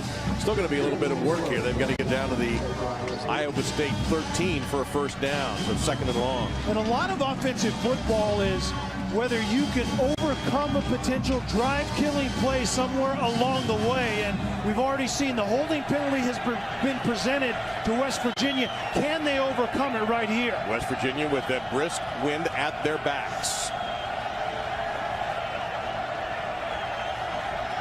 Should be a favorable matchup down here. And they're going to run in that direction. And over to the 25-20. And there is Klein again, number 47, right in the face of Austin. Almost a penalty. A little bit of yapping going on now with Jeremiah George, number 52 for Iowa State. I wonder if Klein can actually watch tape. You can see the look in his eyes. Much different attitude out of their leader on the defensive side in this second half. He's going to play at a different level here in the second half. This is his last game in Ames, a senior from Kimberly, Wisconsin. Here he comes on 3rd and a dozen on the blitz. Geno Smith in trouble. He got away and he's sacked. Brought down by Cleon Lang. And Geno Smith, look on his face like, where did all of those people come from? It's 4th down and 13, and here comes the kicker, Tyler Bittenkurt. Iowa State bringing all kinds of chaos, and that's what Wally Burnham likes to do. When an offense is driving the football, Iowa State will try to bring pressure to create that negative play. They've been successful so far in the second half. First sack of the game for either team. Bittenkurt 1 for 2.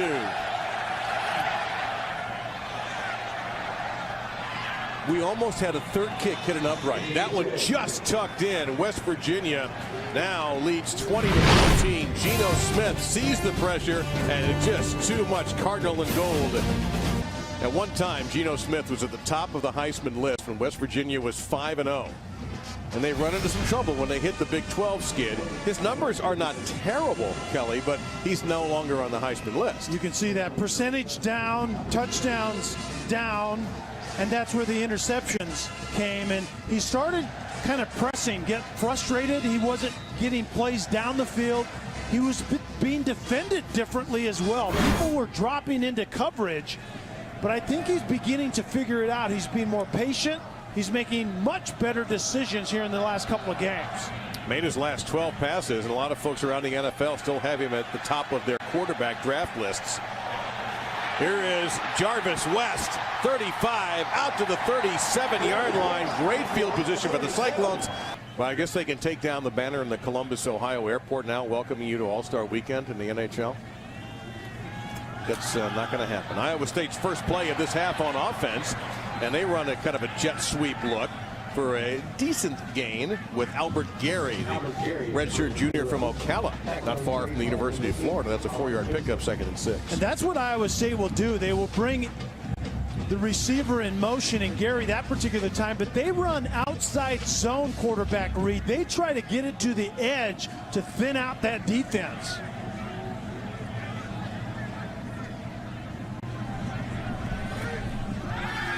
The redshirt freshman Richardson, he's taking off again. He's got a little bit of room, made a man miss, and gets into West Virginia territory at the 47-yard line before the tackle made by Shaq Pettaway. That's a gain of 11, and Richardson is the leading rusher today for Iowa State with 84 yards. Yeah, the most productive part of Iowa State's offense has been this young man's decision making.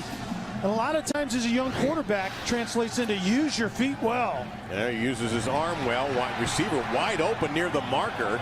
And I'm not sure he got the first down. You see where the official is there. Quentin Bundridge, number 9, with a catch. Chestnut on the stop. It's a gain of 9. 2nd and short is next. And the offensive coordinator, Courtney Messingham, we'll see if he makes it right here. Then he goes back. He had it at one time and went back. And do they give him forward progress? They don't.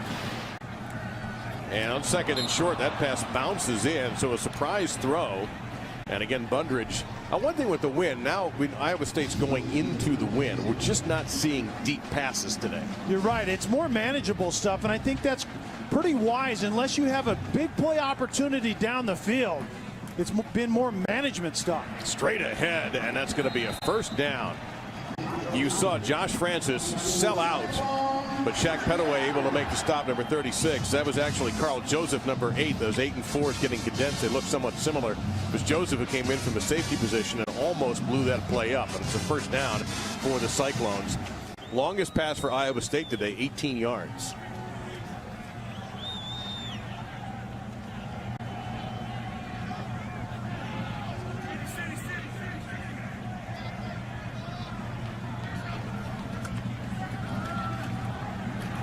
This is Chantel Johnson, number 21, gets a couple, maybe only one. Terrence Garvin in there along with Shaq Rowell. At stake for West Virginia today, bowl eligibility. You saw that 5-5 record. They do have one more game to play in Morgantown next week against the bottom team of the Big 12, Kansas. But still, you want some momentum going into home. You want to end, obviously, the losing streak. Iowa State already bowl eligible.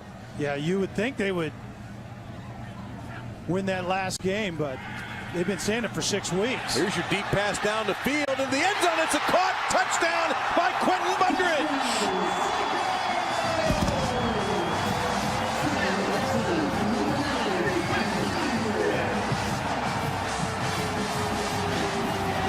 Iowa State has been running it really well, and then it's just a go route right over the top, and top of Bundridge gets on top of Chestnut, number 16. West Virginia has had incredible problems outside covering vertical routes, and that's a perfect example of it right there. That's the longest touchdown pass of Richardson's career, 35 yards. He has 6 touchdown passes now, going back to when he took over early in the Kansas game last week. And into the wind. What a gorgeous throw this is by the redshirt freshman from Winter Park. Iowa State on top for the first time today. And the faithful here at Jack Trice Stadium celebrating for the first time. Their Cyclones are in front in this game on a beautiful delivery by Richardson, who's now 11 of 20, 149 yards. He has 7 career touchdown passes and no interceptions. Not bad. And he took over only a week ago. Not bad at all. So into the breeze. Look at that kick just hang there. And that's going to set up Tavon Austin. Makes 1 miss. Makes 2 miss. Looking for a block. Now he'll take the middle. And he's had enough. Tavon Austin needs a break. We'll take it with him. Welcome back, everybody, as Iowa State is on top of West Virginia. Just take a look at how it happened. West Virginia wants to protect their corners with the safety. The play action forces one-on-one outside. The safety gets out of position, and Richardson throws a dart perfectly downfield, finds Brundridge. West Virginia wants to protect their guys outside. That's a great way to isolate them on play action pass, try to get that safety down in the box. Now let's see how West Virginia reacts. This is a different formation than what we've seen. Geno Smith looking deep down the field. He goes down the field. Long throw knocked away at midfield. There you see Jeremy Reeves getting a hand in front of Stedman Bailey. 2nd down and 10. And that breaks 12 straight completions for Smith. And Jeremy Reeves does a great job. It's Bailey's running the deep over route, and then the catch-up speed right at the very end. Perfectly played by Jeremy Reeves. Now again, this time West Virginia has the win, and it is at their backs as opposed to what you saw Richardson throw into the wind for the touchdown. Back to the ground. And not a lot there. That's Austin on the carry. Willie Scott, a redshirt junior from Orlando, in there to make the stop. 3rd down and about 8 coming up. And how about how Iowa State is defending Tavon Austin as a running back? And Oklahoma couldn't do it, obviously, last week. Well, they didn't know, to be fair to them, they didn't know it was coming. And that's what I was going to say. The preparation that Iowa State has had to think about it certainly has made a difference here this afternoon.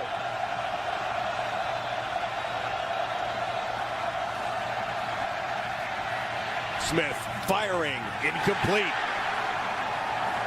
Trying to fit it into J.D. Woods. Cliff Stokes, a junior college transfer, was in coverage.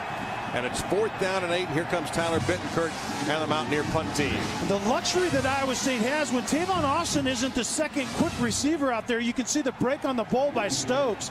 Very well done. But they're rotating coverage as Iowa State to put a top over Bailey and keep a safety over the top of him. But they're playing very good defense the rest of the way, like you saw Stokes do right there. Aaron Horn is by himself around the 26-yard line. Bittenkurt, here comes a big rush, and it's an end-over-end wobbler. Gives Horn a chance. 35. Ooh, man, did he take a hit. Ooh.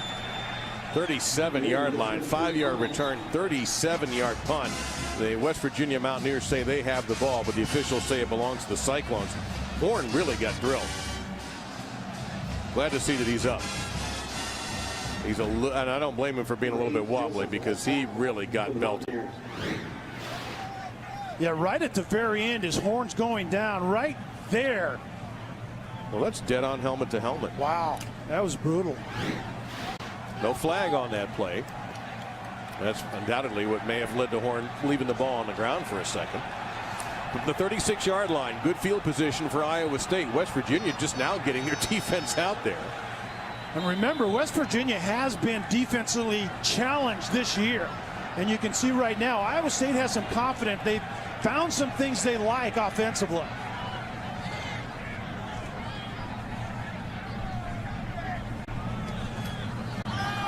On the ground, here's James White.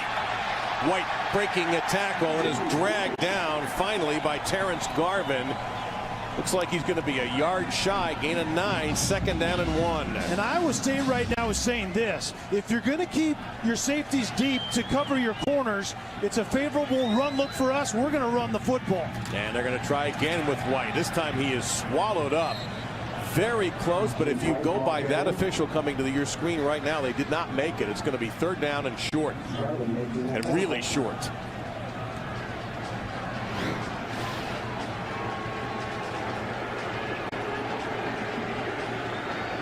I think that was a bad spot, and spots obviously can be reviewed as well. Nothing coming from anywhere, no whistles. They go to Woody, first down. The throwback fullback, Jeff Woody, he turned his back right away. He put both hands over the football, turned the back, and got the first down. Yeah, it's all about ball security and run downhill as fast as you can when Jeff Woody, number 32, comes in there. He's really kind of the short yardage goal line blocker, but they throw him a bone and let him carry at that time. And here's a reverse to Jarvis West, well covered by West Virginia. Darwin Cook made a ton of tackles from his safety position, number 25 for the Mountaineers, and then lost about a yard on that, but it'll be second down and 11 coming up for the Cyclones. And Josh Francis did a really nice job. He was actually the edge defender where that reverse was coming to. He made it go back inside and then very well defended inside as well. Fast moving third quarter. We're down to 2 minutes in this period. West Virginia led at halftime, 17-14. Richardson has hurt West Virginia with his feet, lobs one to midfield. It is knocked loose, incomplete, closing very quickly. Nick Giatowski, he saw that play coming. Richardson kind of hung that one up a little bit. And once again, the quick pressure inside. You can see West Virginia rushing for getting the quick pressure, and Josh Francis probably got held right there by Jacob Gannon. That wasn't called, but the quick pressure inside forces Richardson to throw off his back foot.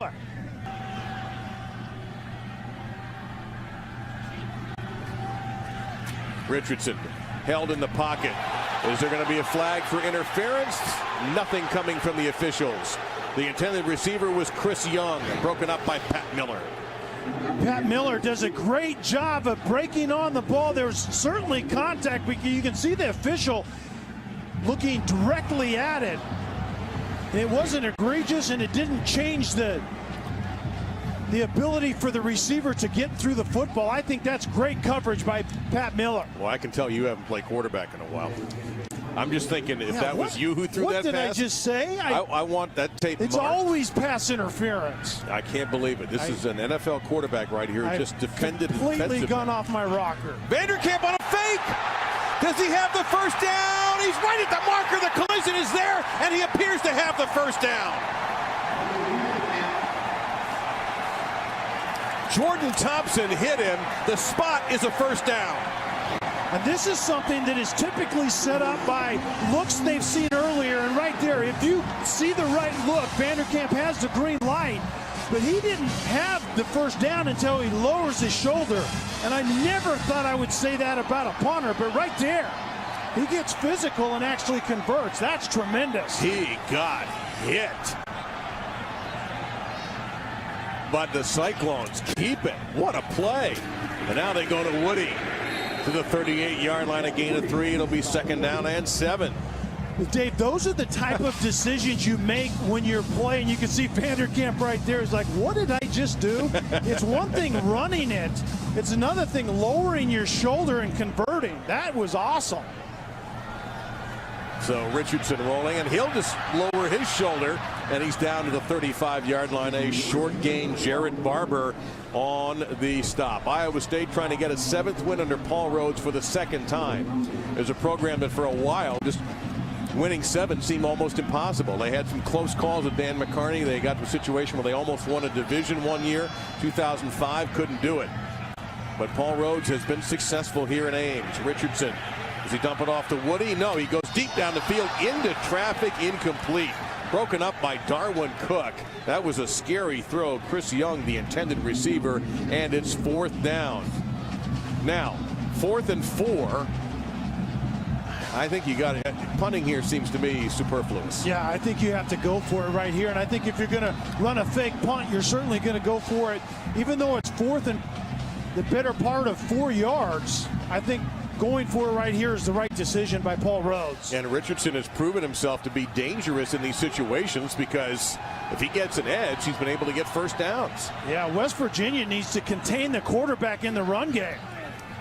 They bring pressure. Richardson throws, passes tipped, and incomplete.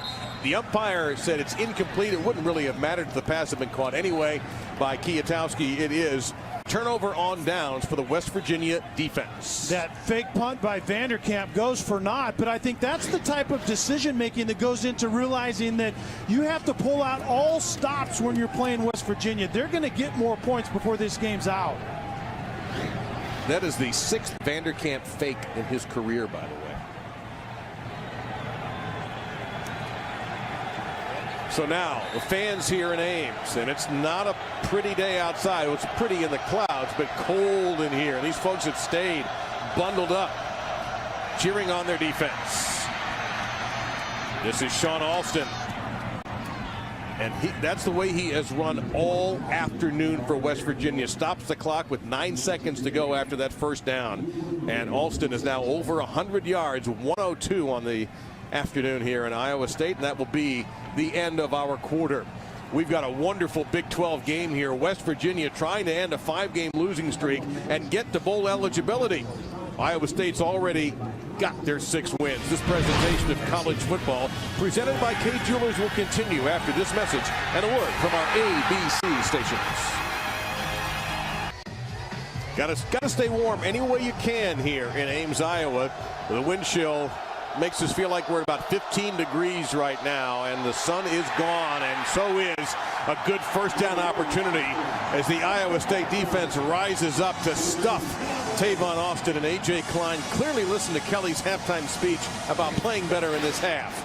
And they needed a big half out of him. You can see him running right through the hole, and he's helped by very good play on the defensive front line. But 47, A.J. Klein is a different player here in the second half. Yeah, Roosevelt Majid was also in there. And then straight ahead they go to the power back with Alston, and he gets it almost all back. And now here comes just a basic play, a gain of 14. Here comes a gigantic 3rd down and short. And it's almost like Iowa State lets up. The double team right there on the left coming up in great timing. 74 Madison, the center, does a nice job of getting to that second level. Hold everything. Prior to the snap, Iowa State called their first charge timeout. Interesting decision by Iowa State. Player with a helmet. There you go, Jack Trice Stadium. Time for our Pacific Life game summary. And some of the numbers of interest has been the first start for the redshirt freshman quarterback Sam Richardson. Very effective on the ground. The fake punt by Kirby Vanderkamp got a first down, and a great job, I think, by Iowa State to bottle up Tavon Austin. I think that's the story of the game. You look at what Tavon Austin did against a really good Oklahoma defense a week ago, and Iowa State is tremendous tonight. Geno Smith on 3rd and 2. Dumps off. Incomplete, or is it a fumble recovery? No, the call is incomplete. Big hit. Is an incomplete pass, 4th down. So 4th down and 2. Do they go for it? No, they're going to punt into the wind. Simon with a big hit there.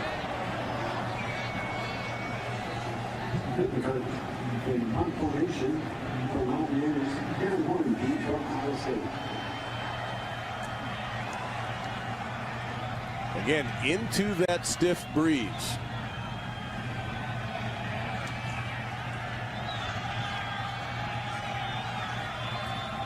A little bit of pressure.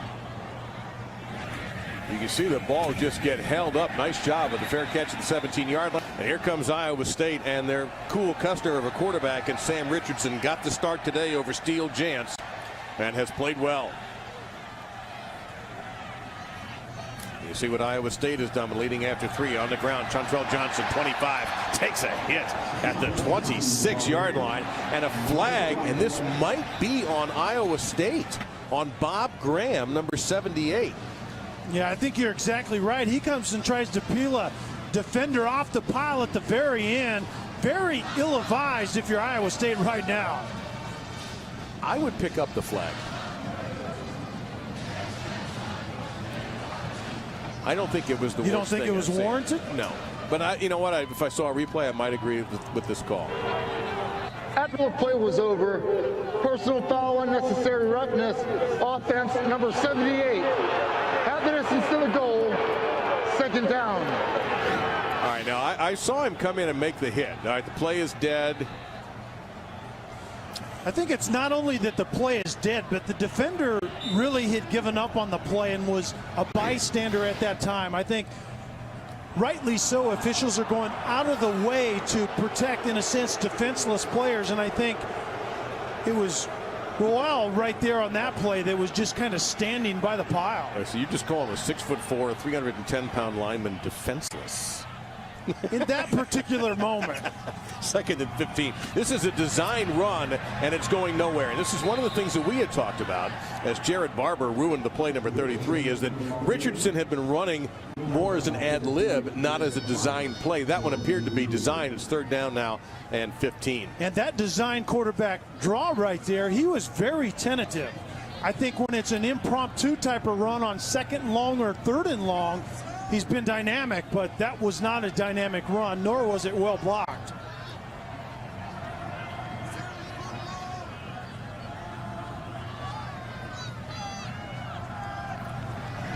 Pressure from the edge. Richardson wisely steps up, takes off. He'll get hit. He won't get the 1st down, but he'll make it a little bit easier for Kirby Vanderkamp. Doug Rigg in there on the stop for West Virginia's defense. And see, this is the downside of Richardson giving up on plays a little bit too early. You can see right there, he takes a pretty good pop at the end, but he actually had some things to work with down the field. But not only does he scramble early, but he does not keep his head down the field to see open receivers when he broke contain. Here's a risky proposition now. You're going to be punting to Tavon Austin. You're a great kicker in Vanderkamp. And the left footer gets up a high sideways wobbler. Austin, what's he going to do? From the 33. Austin 45, Austin 50, 45, 40. Austin cuts back. If he has a lane, he could go. He's using the entire field. Tavon Austin, a flag 30 yards back of the play. And now the umpire, or the back judge, runs it up to the 26-yard line. There is a flag down on this return. And the reaction by Tavon Austin says it all. Yeah, West Virginia is going to get called for the hold.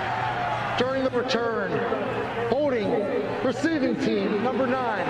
10-yard penalty, West Virginia keeps the ball, 1st down, timeout. So a 68-yard return is wiped out on the penalty by K.J. Dillon.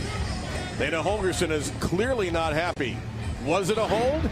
You can see for yourself. Watch number 9 in white. And the thing is, yeah, right there, and it wasn't something that Tavon Austin actually needed at that point in time in the play. He was going to get outside once again and take it to the house. That's a shame. So the ball is marked at the Iowa State 36. However, it's still an impactful play by Austin. So how do you attack if you're West Virginia here? They give it to Alston. And he'll get across the 35 and spins to the 34-yard line. See on the bottom of that pile, Jeremiah George and David Irving for the Cyclones defense of Wally Burnham and Paul Rhodes. And Alston was going more to the edge that particular time. He's at his best when he just gets north and south immediately. But Geno Smith has to make plays in the passing game. And where is Stedman Bailey? I know he's down here, but does Geno Smith find him? He was looking there. Now goes the other way. Long throw, and J.D. Woods makes the grab, and it's out of bounds and a 1st down. That is a difficult throw there, no? That's an NFL-style throw, and it's not only does he go through his progression, he comes off Stedman Bailey to the left, and then a long out route driven into the wind, and he's accurate and he's on time. That's tremendous stuff. I do think one thing, Kelly. I've noticed the flags at the top of the stadium don't seem to be quite as crazy as they were this afternoon. Now that we're past sundown here in Ames, Iowa. You have to use Austin right there in this situation. Nobody over the top of him. Delay game, offense, 5-yard penalty, first down. Right after he makes a fantastic NFL-style throw, that's a little bit of a mistake. Is that on the quarterback always? Absolutely. Okay. And I think Geno Smith is trying to look for the perfect play. And a lot of times as a quarterback, when you're in rhythm and you have momentum, you just have to find a sound play that the other 10 can execute. That is certainly on Geno Smith right there. That is the 9th penalty against the Mountaineers, 85 yards. Iowa State just 5 for 43, 1st and 15.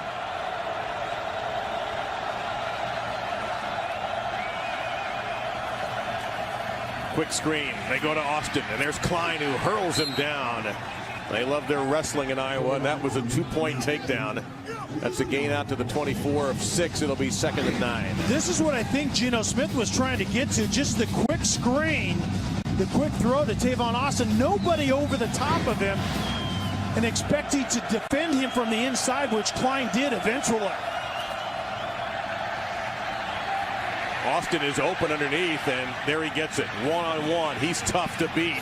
Gets by one and gets a solid collision with Jeremy Reeves, and then some pushing and shoving afterwards, and the officials quickly able to break it up without having to throw a flag. Well, the beauty of having Tavon Austin in motion is eventually he becomes an incredibly dynamic outlet receiver. He's not even in Geno Smith's thought right there until he needs him extremely late. 3rd and 3.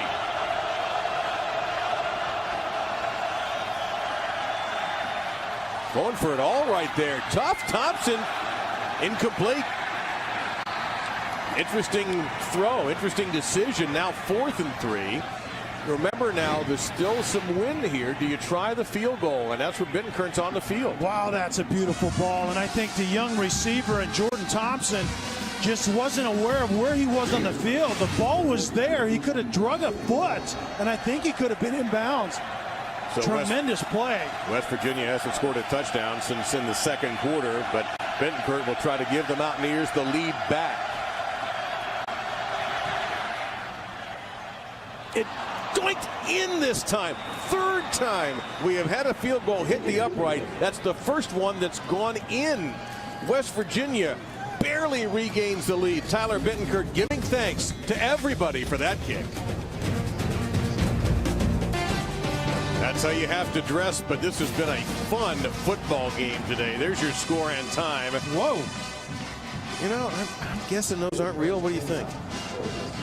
Although, tell you what, it helps. Everything you can do to cut the wind today, and the temperatures over 53,000. The attendance today, 14 consecutive games of over 50,000 in Ames. Paul Rhodes and his staff and his players have excited this city and the state with their prospects as they try to get a 7th win, finish the regular season 7-5, and for the first time under Paul Rhodes get 4 wins in the Big 12. Kicking into the wind. It's a short kick,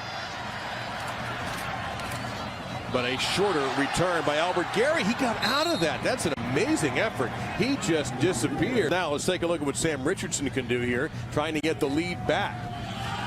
Right now they go to the zone read, and West Virginia's defense ate it up. No gain on the play. 2nd down. James White, the ball carrier, and the other number 8 in this game, Carl Joseph, raced up to make the grab. And the difference in the second half for West Virginia defensively, they're defending their run better, and so they don't have to commit another safety into that box and leave those corners exposed. And West Virginia's defense has been maligned this year, and at times they have deserved it.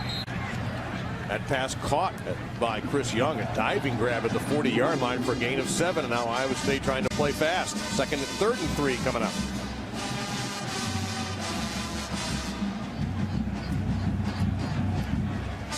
Way better than average today for West Virginia.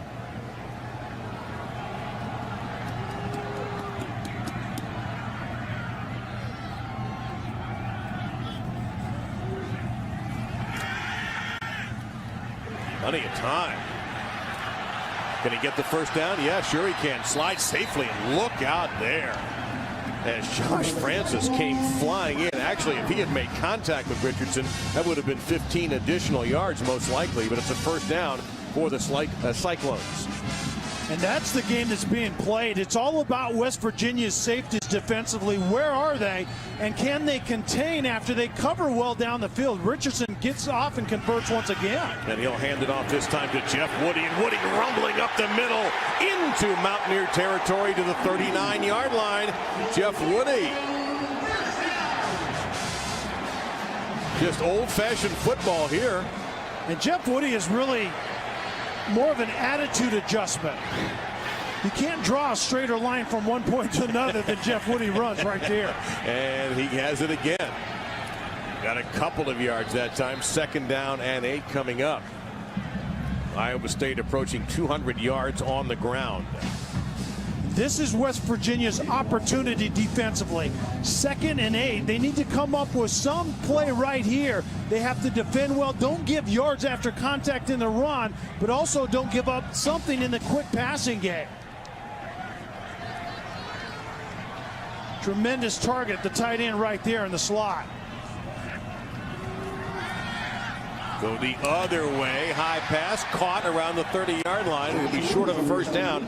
3rd and 2 is next. Tonight's finale event starts Monday at 8 on ABC. That's 8 Eastern. That is a first down. No. Ball on the ground. Incomplete.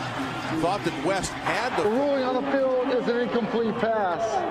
4th down. Now, when you're back, your field goal kicker's got a good leg. Do you try to get the lead that way? Not a great throw, but certainly a throw that should have been caught by Jarvis West, and he just couldn't hang on, taking it to the ground right there. But so they are going to try Edwin Arceo, his longest this season, 51. Watch out for those goalposts again. 49 yards. Yeah, he's hit one off with the upright as well. Brett Bucher is the holder. And back in the lead, Iowa State. On a challenging day for kickers, Edwin Arceo tucks this in. West Virginia, it's your turn. All right, we'll find out tomorrow night. Without Barkley. All right, that's a bold prediction, my man. Tavon Austin will fake it and then take a knee. West Virginia playing for bowl eligibility here, although they do have one more game remaining at home next weekend against Kansas. This is Iowa State's final game of the regular season. They will go to a bowl game, and we'll all find that out in December. Right now, there's that little push pass to Tavon Austin. Look at the blocking downfield, and he may be gone. Austin is gone. No flags on the play. 75 yards.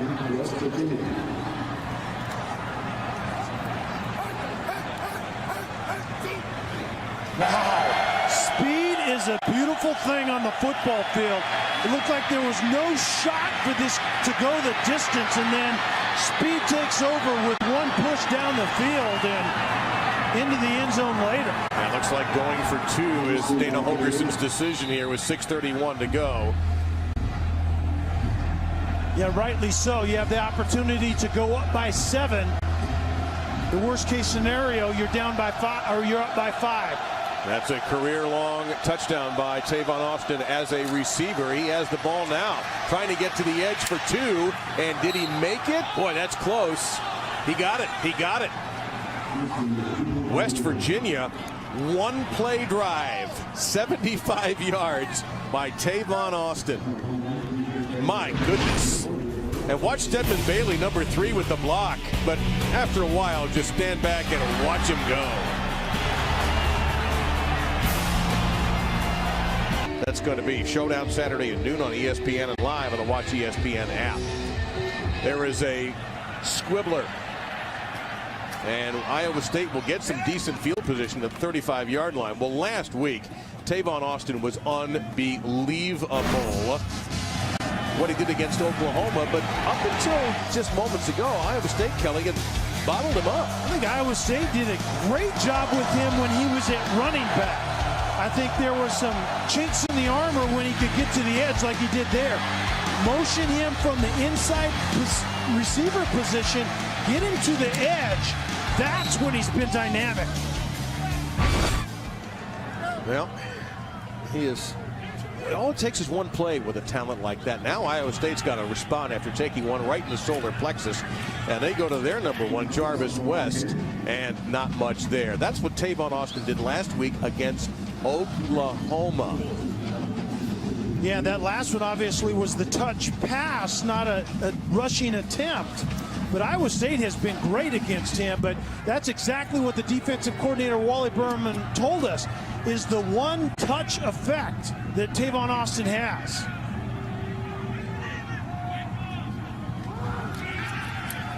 Richardson, ooh, look out there. Incomplete coverage by Pat Miller. 3rd down and 8 coming up. And a real challenge now for the redshirt freshman Sam Richardson. Got his first start today over Steele Jantz. Jantz was dinged up a little bit last week against Kansas. That gave Richardson a chance to shine for Paul Rhodes, and he did exactly that with a brilliant performance against KU, and he's been very solid here as well. And the most solid part of his game, though, has been when the pass breaks down, he's ran it. He hasn't really read things downfield very efficiently here tonight. Looking downfield now. He's got a little room to the left, and he's going to take it. Can he get there? He cut back into the defense, and that's it. Josh Francis and a flag. There's Francis right there. I think Francis might have inadvertently got the face mask right at the end of that play. After the play was over, personal foul, face mask, defense number 4, 15-yard penalty, automatic first down. How in the world is it after the play? What business do you have grabbing the face mask after the play? Great right there, and then right there, just the extra business. Yeah, he might have said something. He gets right. That is the definition of getting into a guy's face. Absolutely. 10 penalties, 100 yards. That was unfortunate. Yeah.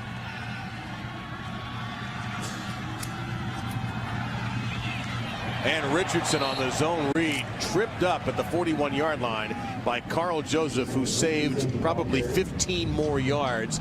Instead, it's just a gain, not just, but a gain of 5, 2nd and 5 coming up.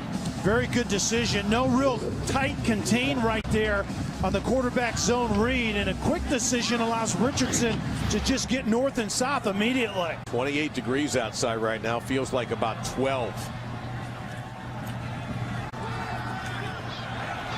This is Chantrell Johnson with a good-looking run and a first down for the Cyclones at the 29. Joseph, another tackle for the Mountaineers, but Iowa State rolling down the field now. Gain of 13. And that undisciplined play by Josh Francis seems to have taken the life out of that defense. Someone needs to step up and make a play for West Virginia. On the zone read, Richardson pops loose. Another first down for Richardson down to the 13-yard line. And right now, Kelly Stauffer are the only ones making plays for the Cyclones. Iowa State is doing such a good job up front, and then it's the simple quarterback zone read. Take the zone read outside, and the quarterback keeps it and gets up inside. Richardson, 119 rushing yards. He had 68 in the win over Kansas last week. Now to the end zone, open, and we are an extra point away. No, he's out of bounds. Thought he had it. Josh Lenz thought he had it in the end zone. The official right there calls him out at 2nd down and 10. And it was the exact same play that Lenz caught for a touchdown in the first half. The corner rolled up in the flat, and the safety late getting off the hash. And does he have the football? Absolutely not. Very good play by Cook, breaking on it and breaking it up at the very end. Yeah, that's a good call by the official. No question. He never had possession, and Cook knocked it out. 2nd and 10.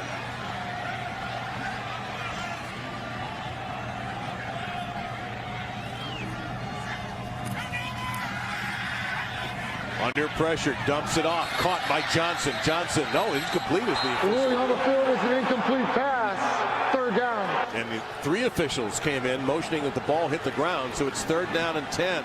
Dana Holgorsen encouraging his defense. Was this a good call too? And just the sudden throw when the pressure gets on him quick, and yeah, absolutely, that ball bounced.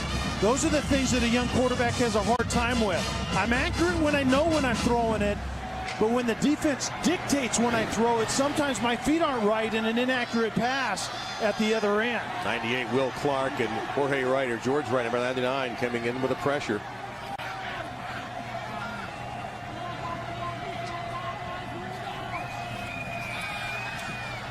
Under some pressure there, near the mark, dropped, incomplete, 4th down and 10, but there's a flag down. Personal foul, hands to the face, defense, number 98. Advances to the goal, automatic first down. Another incredibly costly penalty against Dana Holgorsen's Mountaineers. Yeah, Dana Holgorsen absolutely can't believe how this drive has been extended by undisciplined plays by his team, and the defensive end right there, the near defensive end right at the bottom of the screen. That hand under the face mask is exactly what the rule says, and what a bad time for it. 4th first down by penalty in favor of Iowa State. Now Basic, here's Woody. Dropped the ball, and it's recovered by Carl Joseph. Is it a touchback, or will they call him down at the 1? On the field is a fumble recovered by West Virginia in the end zone for a touchback, first down. It was Cook who knocks it loose. And you were talking about the 2 hands on the ball. The defender comes up and literally gets his helmet on the football, and Woody coughs it up. But he didn't have 2 hands that time. You're exactly right. And that's the first turnover of this game. And does this ball actually get into the end zone before it's recovered? You're going to see Joseph, number 8. Well, I don't know how you're going to overturn that if this even under further review, under additional review, besides what has already been looked at by the replay booth. I think that ball's on the line. I'm not quite sure about that. Well, you know what? It's going to be Austin right here. That's what we're sure about, and he picks up 15. How unfortunate, but you talk about a sure-handed ball security back, and Jeff Woody is that guy. Kind of a short yardage goal line guy that you talked about. It old school fullback typically holds it with 2 hands, got a helmet right on the football. They gave him 14. All of a sudden, Tavon Austin is becoming a factor in this game. 64 yards on the ground and 99 in the air.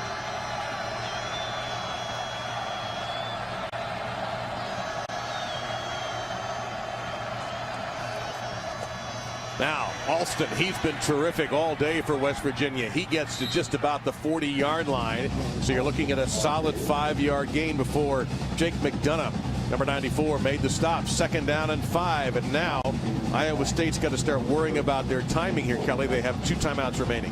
Yeah, they burned 1 earlier, remember that, so they do have 2. But the interesting adjustment I think Dana Holgorsen made in the second half, giving the ball to Tavon Austin, which is obviously a good idea, but give it to him from the slot position when he comes in motion. Iowa State had it figured out when he was a running back. They haven't figured it out when he's out at the slot. Alston has just tied a career high with 123 yards on the ground. That's Bailey in motion. And Alston stutter step, and he'll pick up 1 more. So he now has a career high. Klein on the stop, and here comes a timeout taken by Iowa State. They have 1 Second left. charge timeout. 3rd and 4 Iowa is next. State, 30 seconds. There's your score and time, and here's what's coming up. West Virginia trying to protect that lead, has 3rd down and almost 4 yards to go for a first down. Tavon Austin, number 1, checks out of the middle of that 3-receiver formation. They give it to Sean Alston, trying to rip his way through the middle. You see A.J. Klein, number 47, arguing with the official about the spot. Cleon Lang has played very well. He was actually drafted in the Canadian Football League, number 90, but it's going to be a first down. The official coming from the far side of the field was definitely not going to give him this first down. Well, you know what? If you're ever going to challenge something, this would be the time to do it. that is going to be close and certainly a reviewable situation. The ruling on the field that the ball carrier made the line to gain is under further review. Now, he didn't say challenge. He said under further review. And the head linesman you see in that play right there was definitely not going to give him the line to gain. We will tell you about that review and whether or not he got the first down when we return.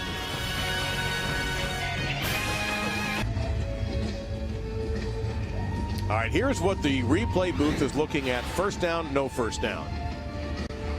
And initially they marked it as a first down, but according to our unofficial yellow line, it was certainly a cross. But the head linesman was coming in to mark it in such a way that it was going to be about 2 feet short. And he's the official at the top of the screen, right? That pair exactly. of legs and the black pants that you saw. Now, let me ask you this before we even know what happens. If they mark this short, do you go for it? I think sound football says you punt the ball away. After further review, the ruling on the field stands.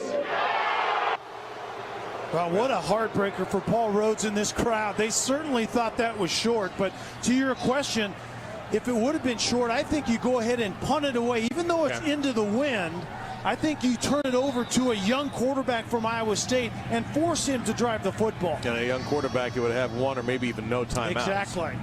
So now what we're going to see, obviously, is Iowa State will take, unless something big happens for West Virginia or there's a turnover, they'll take a timeout. Geno Smith, the senior quarterback, wisely bleeding that clock.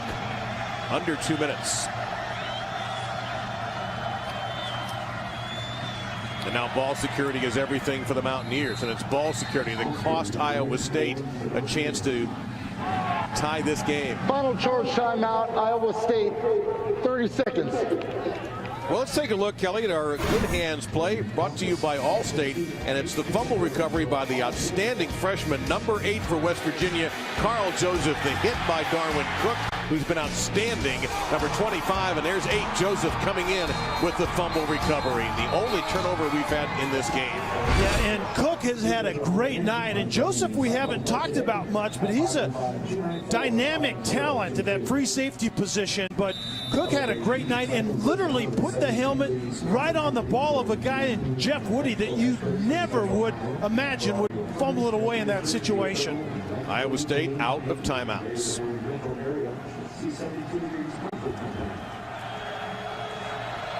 And there's a stat that will tell you after this play here into the Paul Rhodes era. And here's Austin. Now, he does not want to go out of bounds. He does want to get the first down. He is driven out of bounds by A.J. Klein, who's had a maniacal second half, and that is a compliment. Under Paul Rhodes, when the opponents for Iowa State score less than 24 points, they're 21-1. When they score 24 or more, they've only won 3. The scale just tipped. Yeah, there you go, right there. 3-24 when allowing over 24 points. Wow, is that telling? And here's another one. Since the year 2000, West Virginia, when they scored 30 points or more, they've won 80 and lost only 6. 3 of those 6 losses came this season. But they're going to win, and West Virginia heads back home bowl eligible. Iowa State goes home already bowl eligible. But still, this was one I'm sure they're going to look at plays. This is one that got away if you're an Iowa State coach or fan. Yeah, no question. They hand the ball to their big fullback, Jeff Woody, fully expecting ball security first and probably a touchdown. That was fairly well blocked until the low hit on Cook. But the last thing they thought is he would put the ball on the turf. So into the Cole Ames night, some of the faithful now starting to check out, maybe to get some shopping done. But an end of a 5-game losing streak, and a big play by Tavon Austin ended up turning this game in the favor of the Mountaineers. Really well played, excellent football game. Only 1 turnover near the end of the game. But Dana Holgorsen to get that 5-game losing streak off of his back. And a lot of those guys, center among them is Geno Smith, that they've had a burden for sure the last 5 weeks, but they finally get it done after starting such an incredible year. It fell off the edge of the earth for 5 weeks. Well, they were the number 5 team in the poll. They haven't won a game since October the 6th. They who were number 5 in the poll after those 5 weeks. They haven't been in the poll all this month. They dropped out November the 4th. So this for West Virginia really sets up a chance for them now to finish with 7 wins. They're going to be a heavy favorite at home against a struggling Kansas team. Although, to be fair to the Jayhawks, they are playing better. Yeah. But still, with this style of offense and this speed, be tough. it is going to be hard for Kansas to win that game in Morgantown, which is a big fan base for West Virginia, and their group is going to be excited to see their Mountaineers bowl eligible. And the end of a 5-game winning streak, Iowa State drops to 6-6, and we wish them well in their bowl game. So great, there's the man who recovered the fumble. Only a freshman safety for West Virginia, Carl Joseph, but it was this amazing play by Tavon Austin that turned the tide. Our final score is West Virginia 31, Iowa State 24.